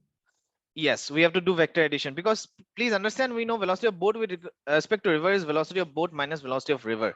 If you want to find out velocity of boat, you'll have to add velocity of boat with respect to river plus velocity of river. Now we had taken the values to be I'm going to write the values. This is going to be velocity of boat with respect to river is 4. Okay, that's given right here. This velocity of boat with respect to river, and velocity of river is 3. So can you tell me what is the velocity of boat? 3 plus 4 equal to 7. Is it 7, That will guys? be 5. It will be 5. It's not going to be 7, guys. Why? Because these are vector quantities. Okay, these are vector quantities. Your 4 is in this direction, this is 4 meter per second, like that, and your 3 meter per second is like this. So definitely whatever is the resultant, it's not going to be equal to 7. It's going to be under root of 4 square plus 3 square, because the angle between them is 90 degrees. So you're going to simply use the Pythagoras theorem. So under root of 4 square plus 3 square gives us what? 5 meter per second. Okay, so that's the reason the velocity of boat with respect to river is going to be 5 meter per second. It's going to be 5 meter per second. Please let me know if you understood this. Yes, I got it. You got it? Okay. Next question. Okay, so first question is answered. What is the velocity of the boat with respect to ground? That will be under root of VR square, V3 square plus, 3 square plus 4 square. That's velocity of, river ka square plus velocity of boat with respect to river ka square. Okay, so that's how you find out the net velocity of the boat with respect to ground. I hope that made sense. Okay, now the next thing that people are going to ask is how much time did it take for this boat to cross this river? Let's say this river across is 50 meters. This is 50 meters. So how would you find out how will you find out the time required to cross this river? So we take component of 5 along the direction of the width of the river and then divide the distance by the speed. Yes, awesome, that's correct. But don't we already know the vertical component of this velocity? Yes, sir. Yeah. It's, How much is that? so it's 4. 4, right? So guys, please listen. I have talked about this many times. Time does not depend on the axis. So if you there are a few ways to finding out this. Either you find out this distance first. Okay, what I'm trying to say is I'll show it here. You find out this distance. Okay, this distance, and find out what is the velocity along this direction. So that we know is 5 meter per second. So boat is traveling at 5 meter per second in the diagonal direction, and you find out that diagonal distance divided by 5 meter per second. You're gonna get the time. Okay, but you can also do it along the x-axis. We know the velocity along the x-axis is 4. We know the displacement along the y-axis is 50. So 50 by 4 will also give me the same result. Yes or no, guys? Yes, If sir. even if you know this distance also along the x, how much was the velocity? How much was the velocity? 3 meter per second, right? Along the horizontal direction, the boat had the velocity of 3 meter per second. So let's say we knew this distance to be d by 3 meter per second would also give you the same time. Also, if you know the diagonal distance, let's call it h by 5 will also give me the same time. Why? Because I told you time is not dependent on the frame of reference. It's not dependent on the frame of reference, right? Yes. Okay, so the most easy way in this case, in this scenario, to find out the time it takes to cross this river is by simply doing 50 by 4, because we know the vertical displacement is, or sorry, displacement along the y-axis is 50 meters, and the y component of velocity is also known. It's 4 meter per second. So your answer will be 50 by 4, which I think is 25 by 2, which I think is 12.5 seconds. So let's quickly hop on to that simulation and let's see if uh, our discussion is correct. Okay, so let me repeat this. Okay, I've kept 0 degrees. You can see the time changing on top right here. So you can see it crosses the river exactly at 12.5 seconds plus some change. That's just because of the simulation. Okay, so 12.5 seconds is the time is going to take to cross this river. Okay, let me quickly cross check whether this exact same answer comes if I choose to do it in a slightly different way. Same problem in a different way. Okay, So uh, is 50 meters given? yes, 50 meters is given. Yeah, it was not mentioned in the simulation, but this distance is 50 meters. That's the distance of the river, right? The That's length of the yeah, width of the the river. width of the river. Yeah, it's width of the river. It was given in the question. Okay, I saw the code for this simulation. It's 50 meters. It's not mentioned anywhere here, but it's 50 meters. Okay. Now, I want to do this in a slightly different way. First of all, I need to figure out what is this angle right here with the horizontal. Can someone tell me what is this angle right here? Well, I So it can. will be tan inverse of 4 by 3. Okay, that's true. I'm going to take this to the other. Can we select all of it? Yeah, I can select all of it. I'm going to take it, paste it here. Okay, going to erase a couple of stuff here. Okay, I first need to find out what is this angle. Okay, I want to find out this angle. Well, if I make this triangle on the side here, this is VB, which we found out as 5. This was velocity of river, which was 3, and this is what velocity of the boat with respect to river, that is 4. And I'm asking you this angle right here, this theta is how much? Can you tell me how much is this theta? Now you should 53 degree. this you should remember is 53°. Why? Because I've already told you, if you have a right triangle like this is the Pythagorean triplet triangle. This is 3, this is 4, this is 5. Then the angle opposite to 3 is 37, and the angle opposite to 4 is 53°. You'll be using this a lot in competitive exams, so I suggest you please remember this triangle. I'm going to make it one more time in a proper way. This is the triangle I'm talking about. If you have something like this is 5, this is 4, this is 3. Oops. Let me take it somewhere else. This is 3. Then the opposite to 4 is 53 degrees. Opposite to 3 is 37 degrees. Please remember these angles. Okay. It can be in any orientation. Just remember, opposite to 3 is 37. Opposite to 4 is 53 degrees. So this angle right here is actually equals to 53 degrees. Any doubt in this? Okay. Now, the same triangle can also be made like I know this distance right here is essentially how much this So distance. 50 meters. This is 50 meters. This is 50 meters. Okay, so I'm making a similar triangle here. Okay, similar triangle. This time this is the distance triangle. Okay, I'm trying to, this we know is how much? 50 meters. This angle is again 53 degrees, similarity of triangles. Can you tell me how much is this hypotenuse? It will be 62.5. Yeah, how did you find it out? Well, So by multiplying with 12.5. What we can do is we can imagine sine 53 is what? 50 by h, right? So h will be what? 50 by sine 53. Now how much is sine 53, guys? Sine 53 is 4 by 5. Sine 53, from this triangle only you can think. Sine 53 is what? 4 by 5. So if you multiply 50 with 4 by 5, or divide it, sorry, 4 by 5, you essentially get how much? 62.5, did you say? Are you sure about the calculation? Yes, sir.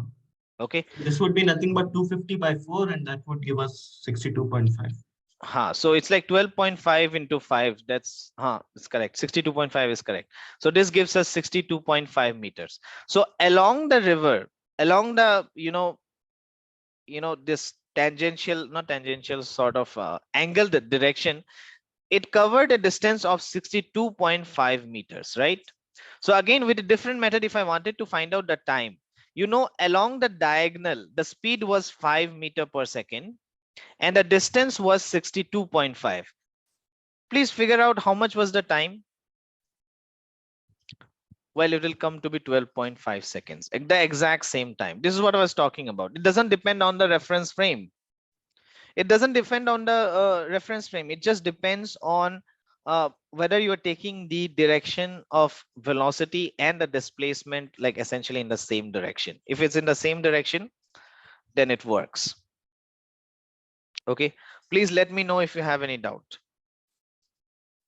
Okay, now the next question is, how far downstream did the boat drift from where it was supposed to be?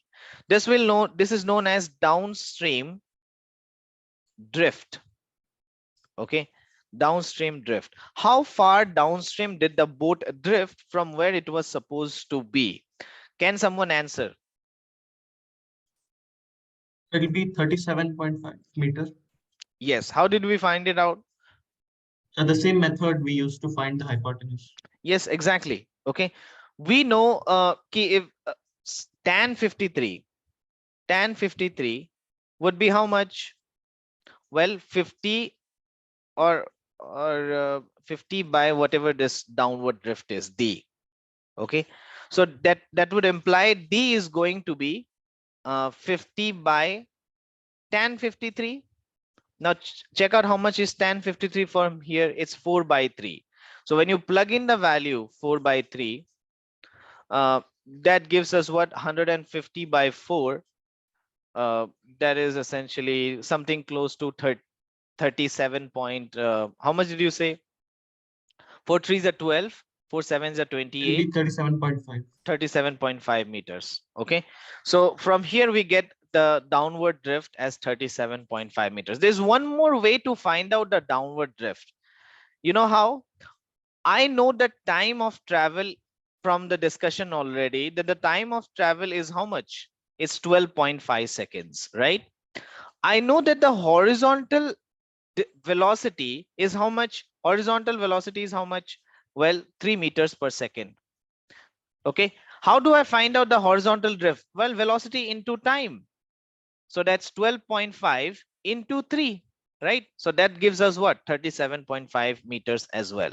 So no matter which method you're using, you should get the same answers. So please let me know if you understood this particular discussion up to here.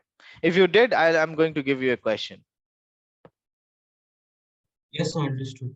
Okay, so let's again start with the most basic.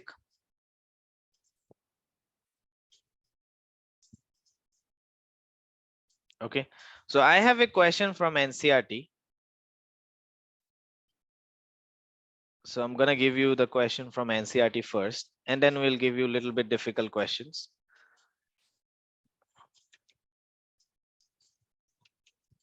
Wait a bit, there's second part to this.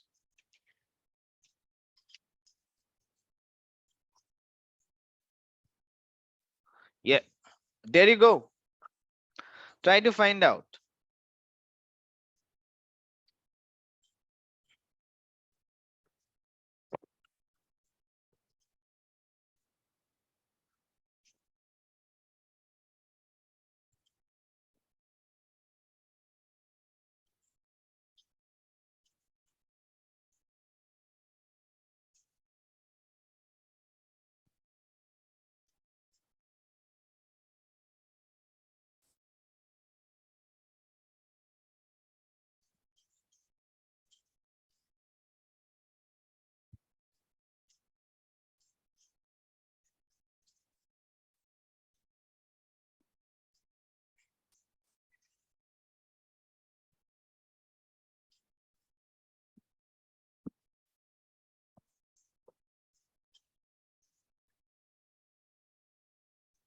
Yes, guys, did you find the answer to this question?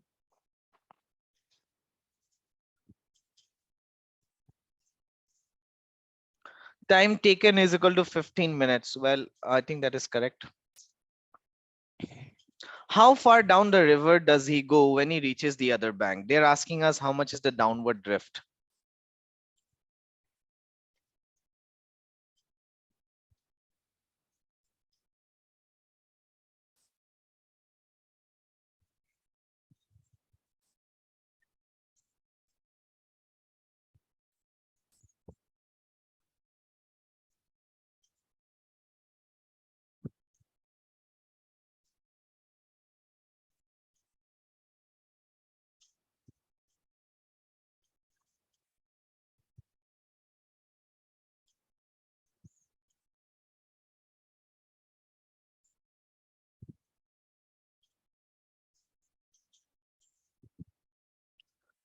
Yeah, Rishi has solved both parts of the question. I need more people to answer.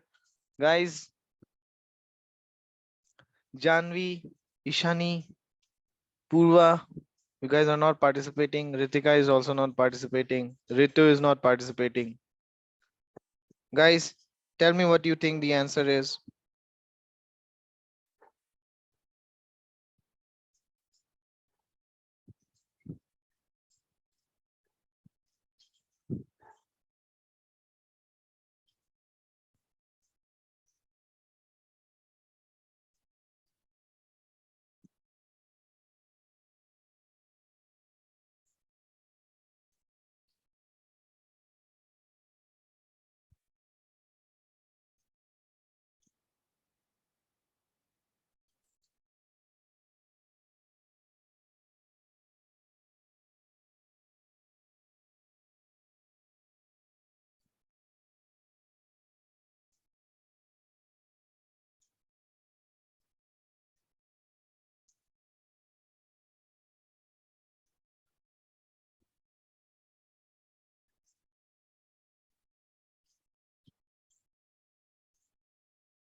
Yes, guys.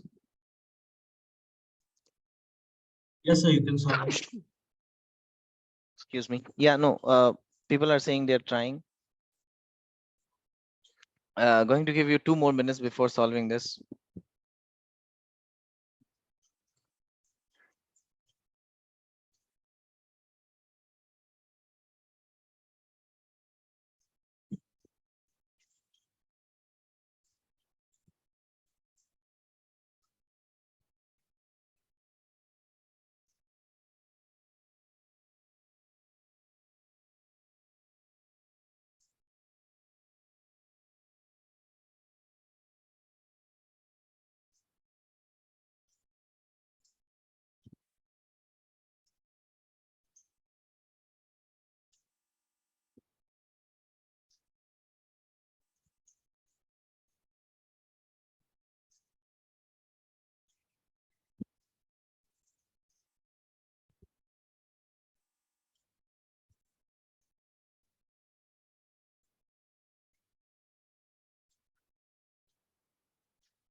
Okay.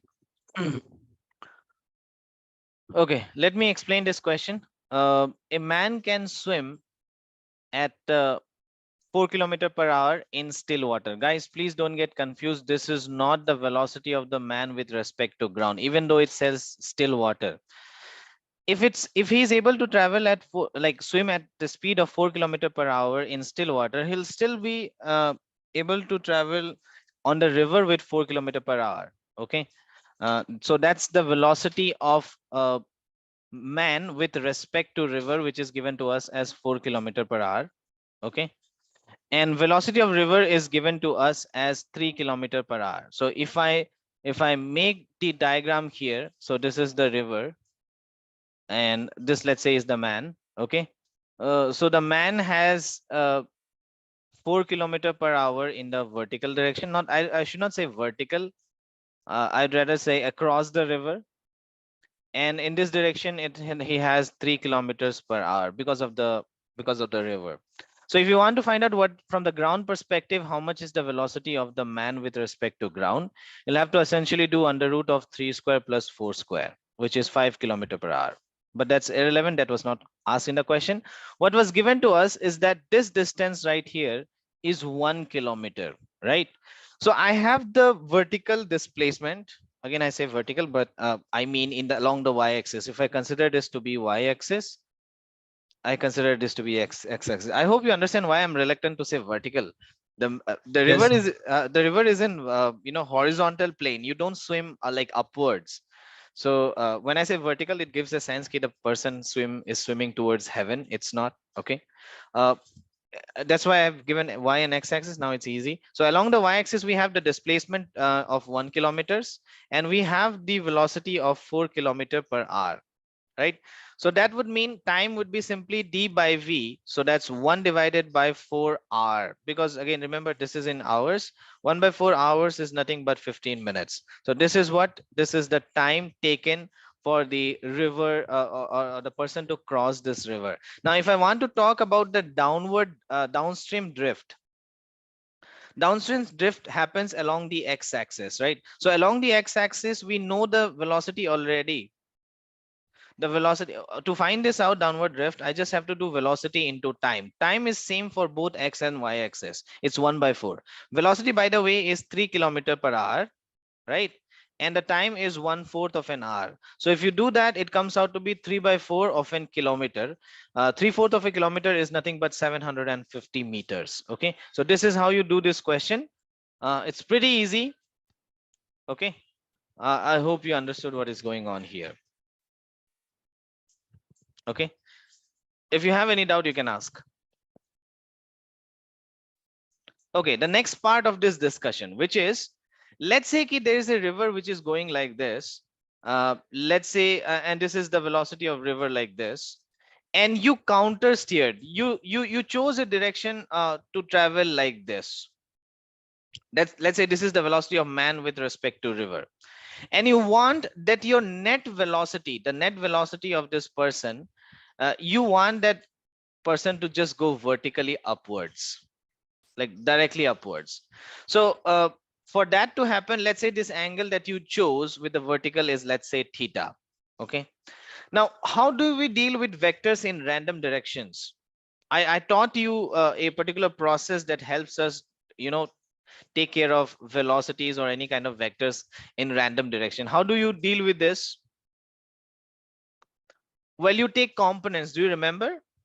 Okay, so VMR is very difficult to analyze like this. So I'm going to take two components. One across the river, which is going to be how much, guys? Towards theta is cos theta. So VMR cos theta.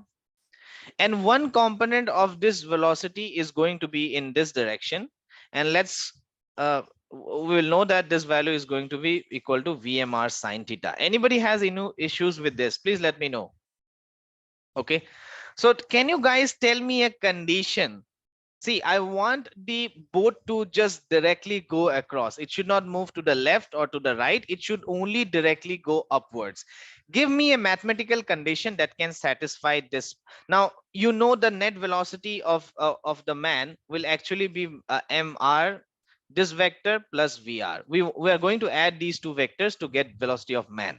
So I'm going to add, you'll have to forget this one because this no longer exists. I only took the components. So we'll have to add VMR cos theta, VMR sin theta, and VR.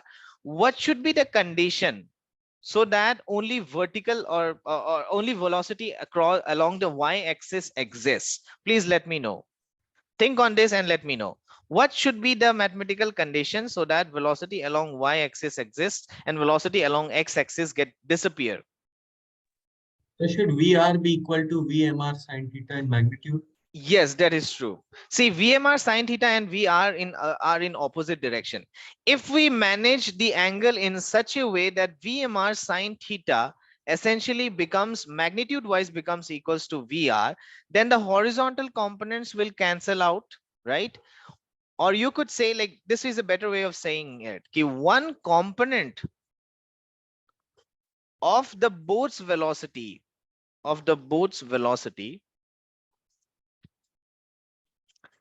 cancels out the river velocity. Does that make sense?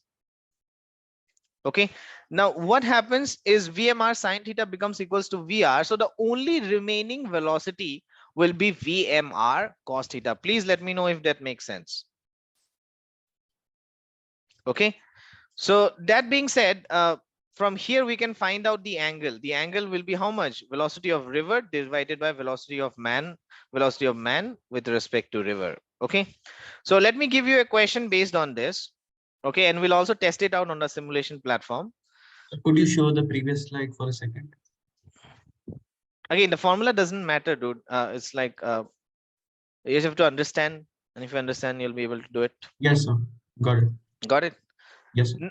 Now let's say we have a river that is flowing at 2 meters per second, and we have a person who can swim in still water. In still water, he can swim at a speed of 4 meters per second. Okay, please don't get confused here. Even if I'm saying still water, it still means I'm giving you velocity of man with respect to river. Okay, why? Because if he's traveling at 4 meters per second in still water, in river also he can swim at 4 meters per second. Don't say velocity of man with respect to ground is given. Do not, please understand, man will not swim on the ground. He's going to swim in water. So if his water velocity is given, that's just velocity of man with respect to river. Okay, so this is given to us. My question to you is, at what angle should he swim? At what angle should he essentially point his strokes at from the vertical, so that essentially he reaches the vertically opposite direction? Okay, vertically opposite direction.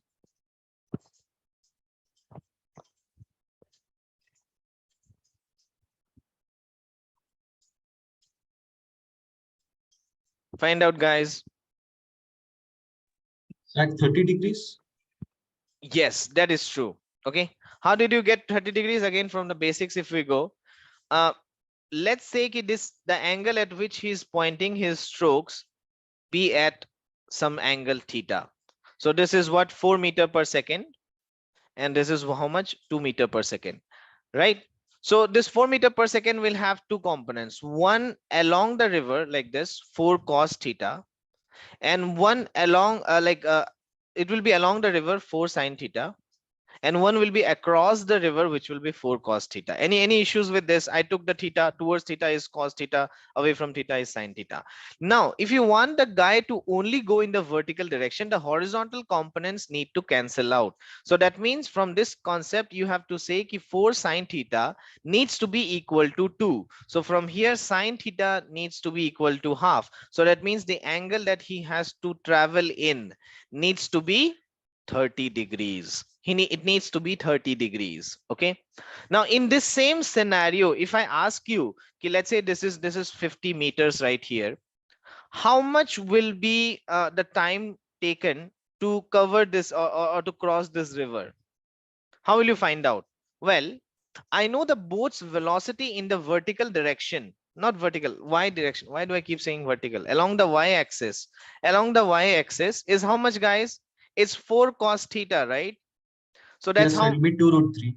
that will be 4 into root 3 by 2, which is essentially 2 root 3. Yeah, cos 30 is root 3 by 2. 2 root 3 is how much, guys? I think it's around 1.3.4 About 3.4. 4ish seconds. I don't know the decimal points, but I know root 3 is close to 1.7. So 1.7 into 2 is close to 3.4 seconds. Okay, so that's the velocity. Oh, sorry, not it's meter per second. This is the velocity of the boat along the y-axis. Across the river, it's traveling with 3.4 meter per second. So if you had to find out the time, you have to divide 50 divided by 3.4. Okay, so let me take out my calculator. Where is the calculator? Where's the calculator? Here's the calculator. So 50 divided by 3.4 gives me close to 15 seconds, approximately 14.7 seconds. But yeah, I've already, let's see how much is root 3 though. Oopsie, I have to go for the scientific calculator. Dang it.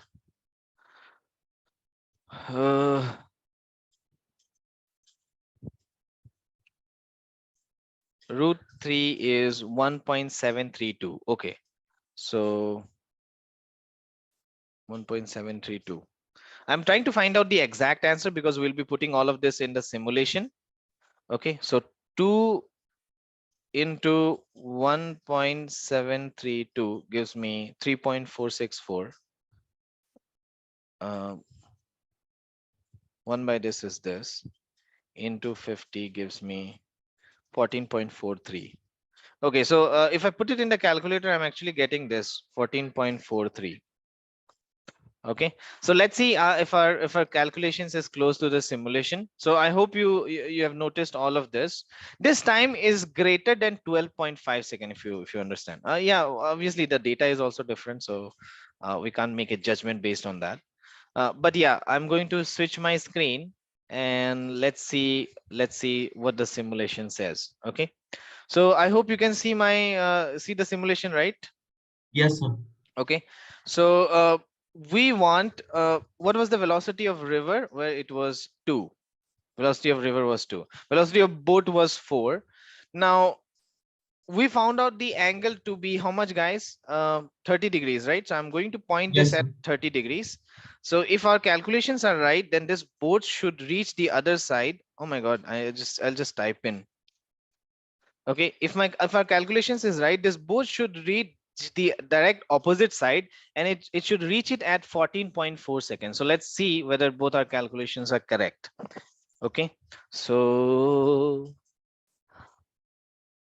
whoa, so all our calculations are perfectly correct. Okay, so the boat is directly across the river, and it has crossed at a speed at a time of 14.4 seconds. Okay, so I hope everybody understood what is going on here. Please let me know if you have any doubt regarding this. If you have any doubt regarding this, please feel free to ask. Okay,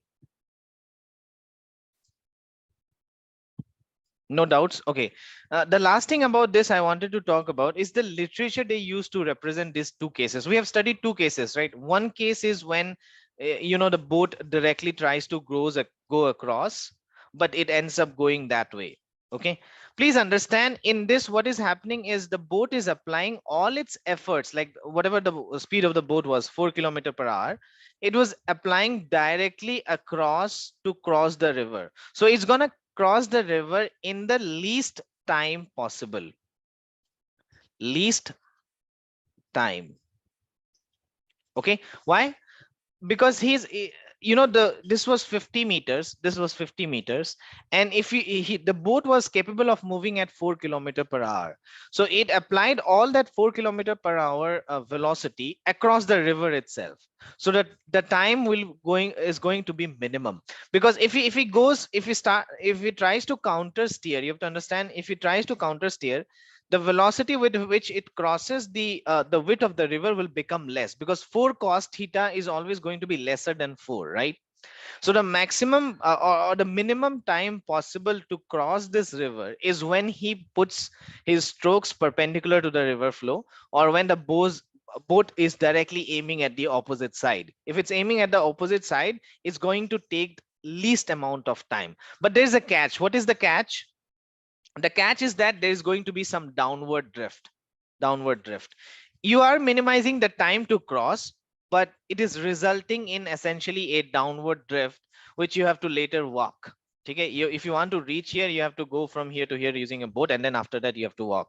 Okay, so the other case is when you essentially counter steer, and you are essentially looking for the least or the shortest path, along the shortest path. Okay, these are the words they will say in the exam. They will say, let's say a person wants to cross the river through the shortest path. That means you want the velocity of the man with respect to ground to be in the vertical direction. This is what we were doing like few seconds ago. Okay, you have to cancel out, like you have to balance your uh, velocity, or you have to direct your velocity at an angle theta such that a component of your velocity, like 4 sine theta was a component of your velocity 4, was used to essentially cancel out the speed of the river. Okay, so your velocity should actually be directed at some angle theta such that 4 sine theta is going to be 4 sine theta will essentially, or v sine theta is going to essentially cancel out the river velocity. Okay, v sine theta is going to cancel out vr. That is when we call this crossing the shortest path. Okay, in the shortest path, you please understand that the time taken to cross the river will be more. Time taken will be more. Okay, can you tell me why it will be more? Because please understand, the velocity is at some angle. So when you are crossing this 50 meters, you're not crossing with v velocity, you're crossing with v cos theta. This direction velocity will be v cos theta, and v cos theta will always obviously be less than v, right? So that is the reason is going to be a shortest path, but not the least time. So these are like mutually exclusive cases where either you can cross with the least amount of time. Okay, and that is when you just make your strokes perpendicular to the flow of water. If you want to go across and you have to find out essentially the shortest path, then you have to make an angle with the vertical, and you'll use one component of your velocity to cancel out the river, and what the other component to cross the river. Okay, so that is the shortest path. So please remember these words in your questions. When you do the module, you'll get what is the time, or how much is the distance across the least time. Look, if you see the main motivation is through the least time, please understand they're asking you to do case number when the person is directly making perpendicular strokes. If they say you want to find out what is the time across the shortest path, understand they want your boat to go not vertically across the river. Okay, just wants to go across the river. Please let me know if you have any doubts in this. This is also covered, I believe. If you don't, then I'm going to give one last question, and then we're going to move forward.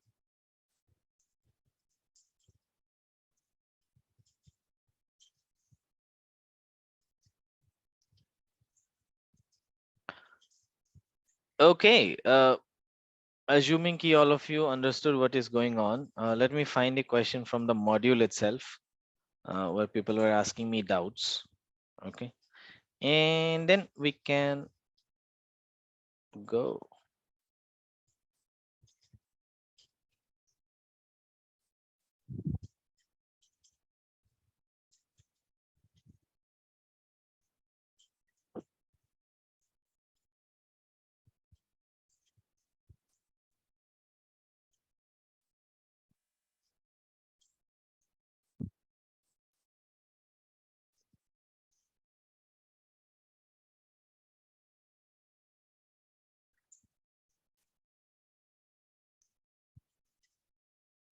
Give me 2 seconds, guys.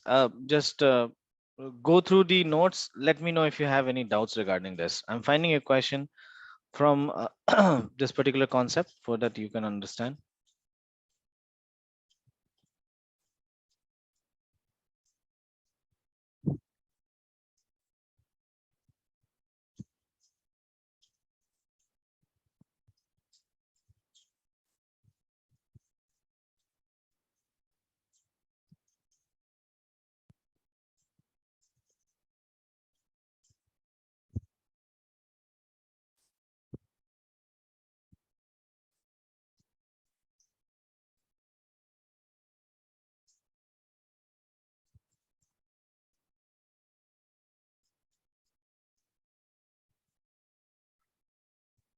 So this is one question that is based on the application. It's not any of the standard cases, but if you understood the concept, you'll be able to do it.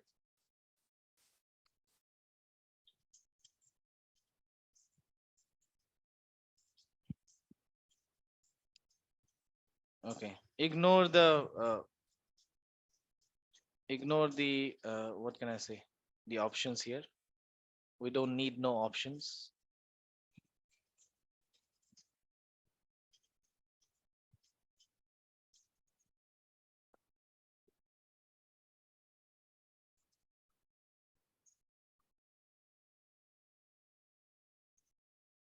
No, no, no. Sorry.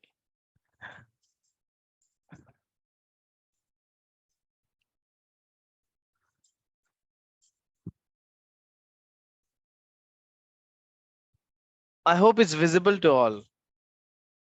Guys, is it visible? Yes, sir.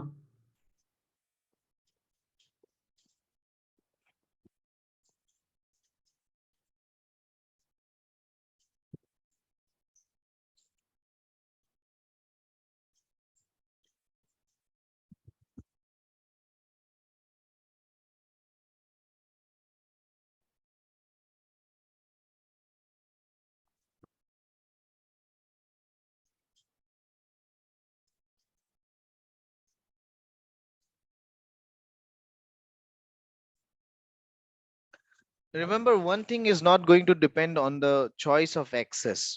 Like along the x-axis, along the y-axis, time is always going to be same. So please keep that in mind.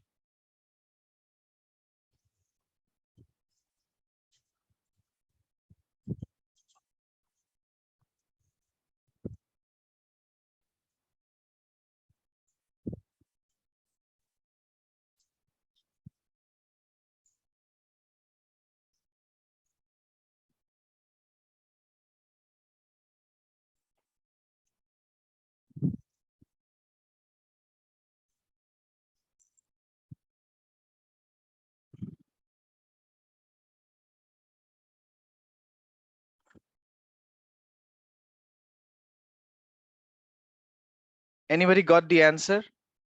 So almost, sir. Just a minute.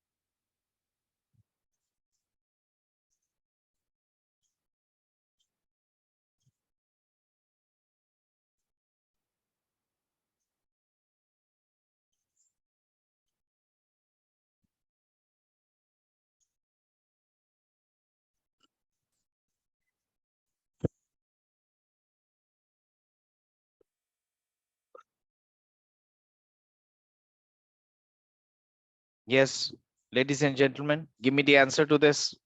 Come on. Ooh.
Okay, let me explain.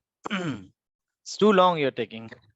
Okay, so a swimmer crosses a river of with d flowing with velocity v. I got no answer for this question. So yeah, please let me know where you were getting stuck. Okay, so a swimmer crosses a river of width d flowing at velocity v. So we have a few data points here. We know that the width of the river is d. Okay, vmr is equals to 2v. Well, let's see. The distance here, the width of the river is d, and the velocity of the river is v. Okay, this is the velocity of the river v. While swimming, he keeps himself always at an angle of 120 degrees with the river flow. So that means this is where velocity of man with respect to river is. It is at an angle of 120 degrees from the horizontal x-axis. That's where uh, this is the direction of flow of river. So this angle right here will be 30 degrees because the angle is 120 degrees. So the angle with the vertical he makes is 30 degrees with the river flow. And on reaching the other end, he finds a drift of d by 2. So when he goes like this, so he essentially got drifted downwards by a distance of d by 2. Okay, he got drifted by a distance of d by 2. What I'm going to use is the statement key, the time is going to remain same. Okay, so if I break this vmr into two components, one will be like this. It will be vmr cos 30, right? Cos 30. And in this direction, it's going to be vmr sine 30. Okay, this is going to be how much? vmr sine 30. Okay, so along the vertical direction, can we find out the time along the vertical direction? I think we can, right? Because in the vertical Yes. direction, I need to do distance by velocity, right? Velocity. In the vertical direction, I know the distance is d, and the vertical direction may speed is going to be vmr cos 30. Cos 30 is root 3 by 2, right? Root 3 by 2. Well, that's the time along the y-axis. What about x-axis? In the x-axis, the again time will be given by distance by velocity. Well, I know the distance this time is d by 2. Along the x-axis, the distance is d by 2. How much is the velocity? I think this is v minus vmr by 2. Can you tell me why?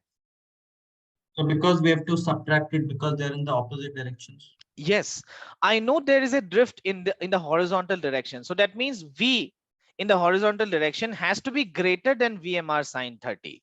right? The net velocity of this boat in the horizontal direction will be v minus vmr sine 30. Yes or no, guys? Because I see a downward drift, that means this v is going to be greater than vmr sine theta, right? So that time will be given by v minus vmr sine 30, which is nothing but vmr by 2. Now I know these two times are equal.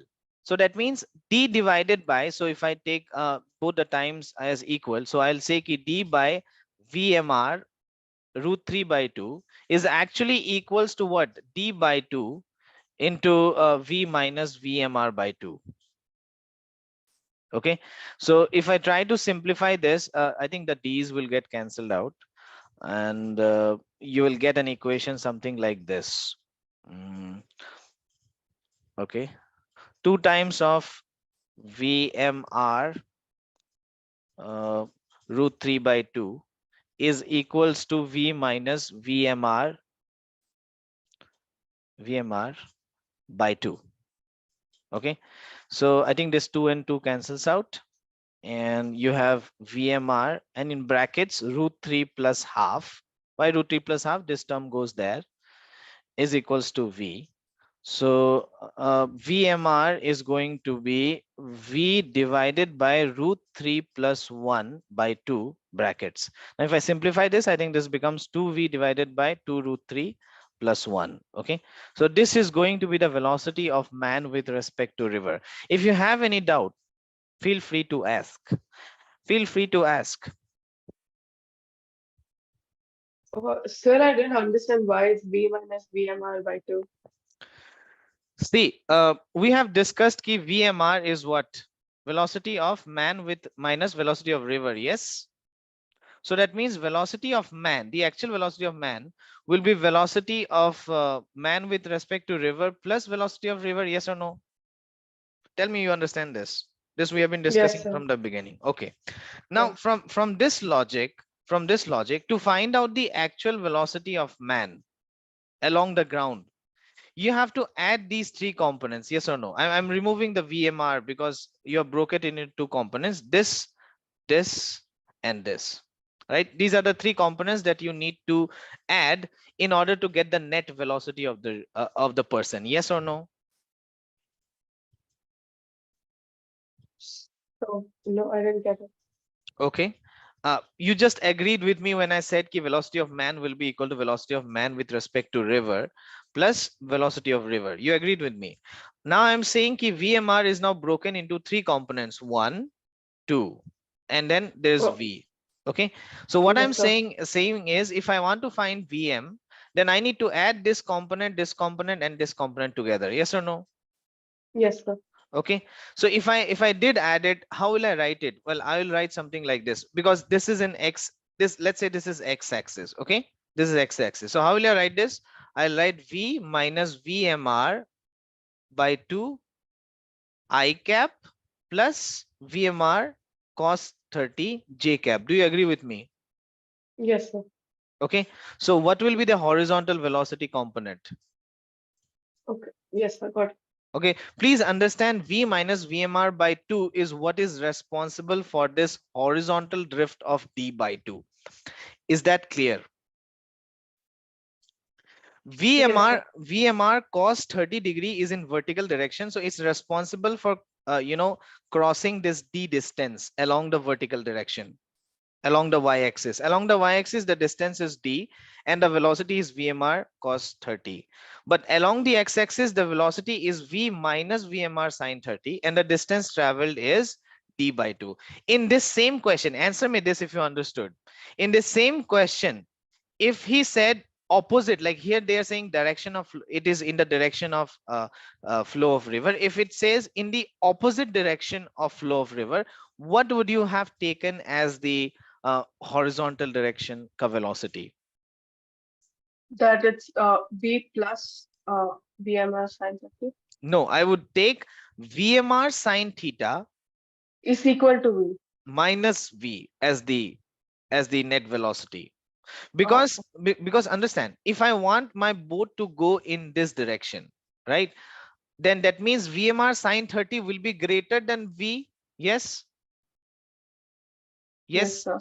So it's like I'm saying ki, okay, in this direction 10 meter per second, in this direction 3 meter per second. How will you find out the net velocity? Well, 10 minus 10 3, minus 3. right? So in this direction, if the drift was d by 2 in the left hand side, then you would essentially be doing what? VMR sine 30 minus V. Okay, but if this direction velocity is more, let's say 10, and here it is 3, then you will do what? 10 minus 3 10 from this. minus 3. So here you, that's why we were doing V minus V sine 30. Does that make sense? Yes, sir. Okay, so if you have any more doubts, feel free to ask, guys. I'm here.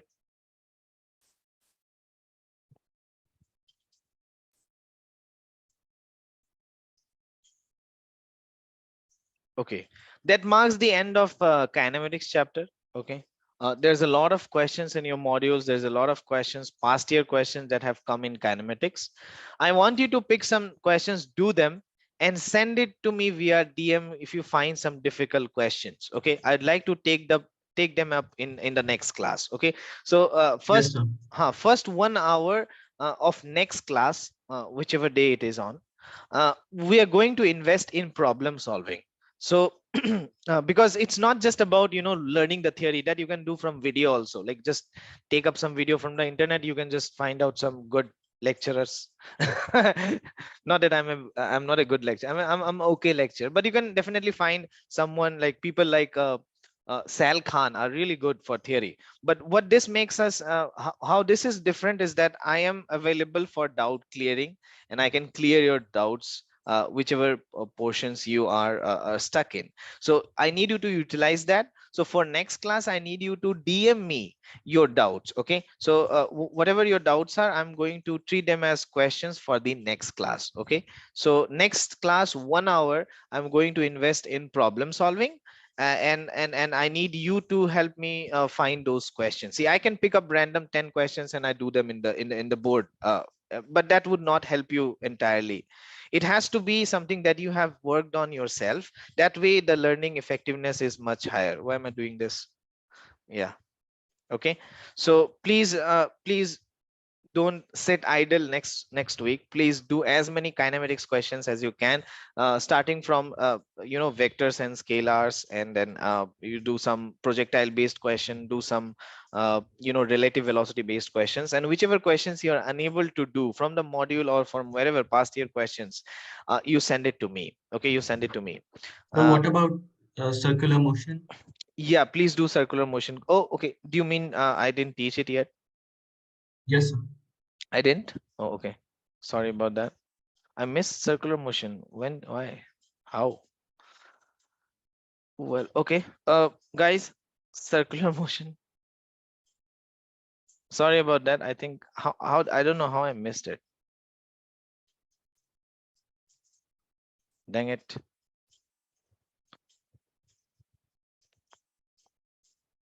Okay. Write down uniform circular motion. It's a small topic.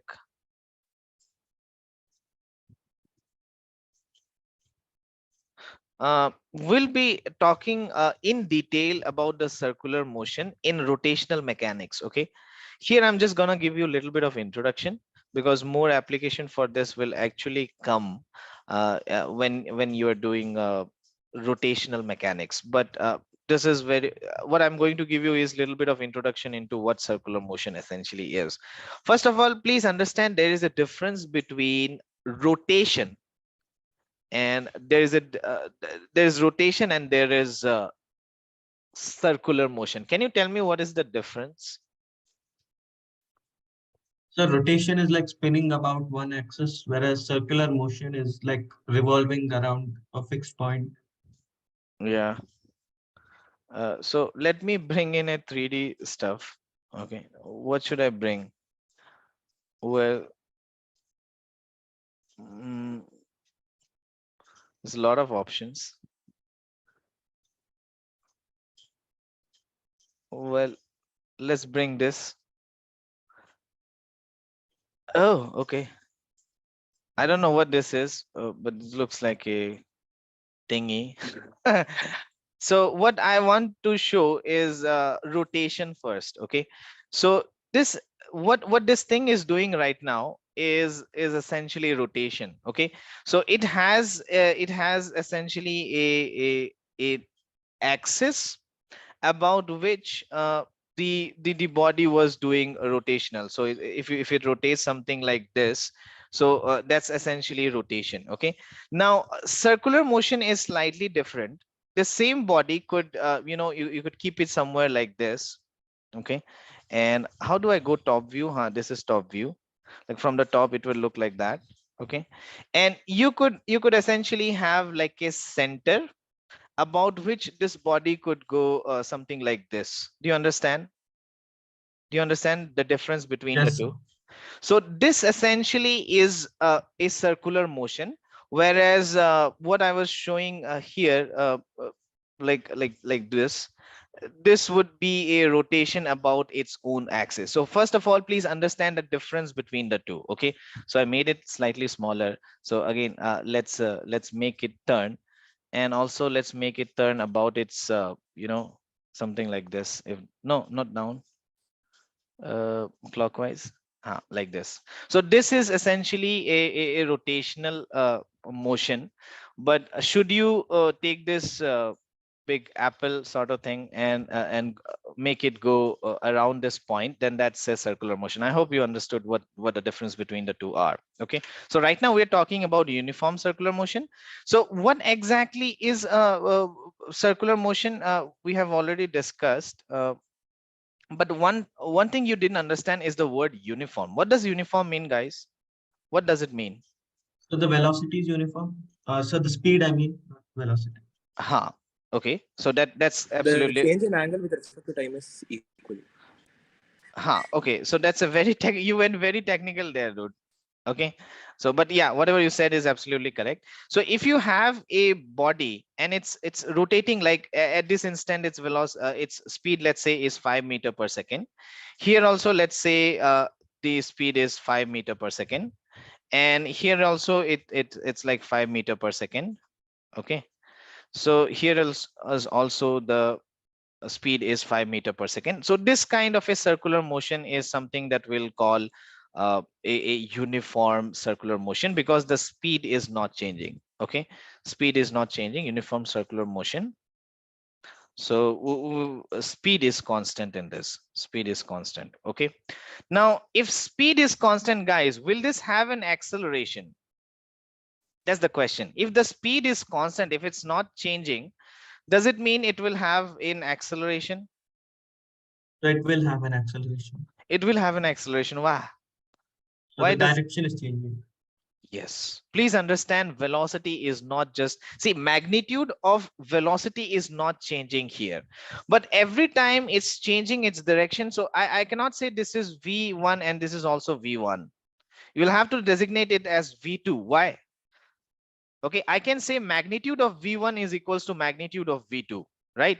But V1 ka jo direction hai, it's not same as V2 ka direction. Does this make sense, guys?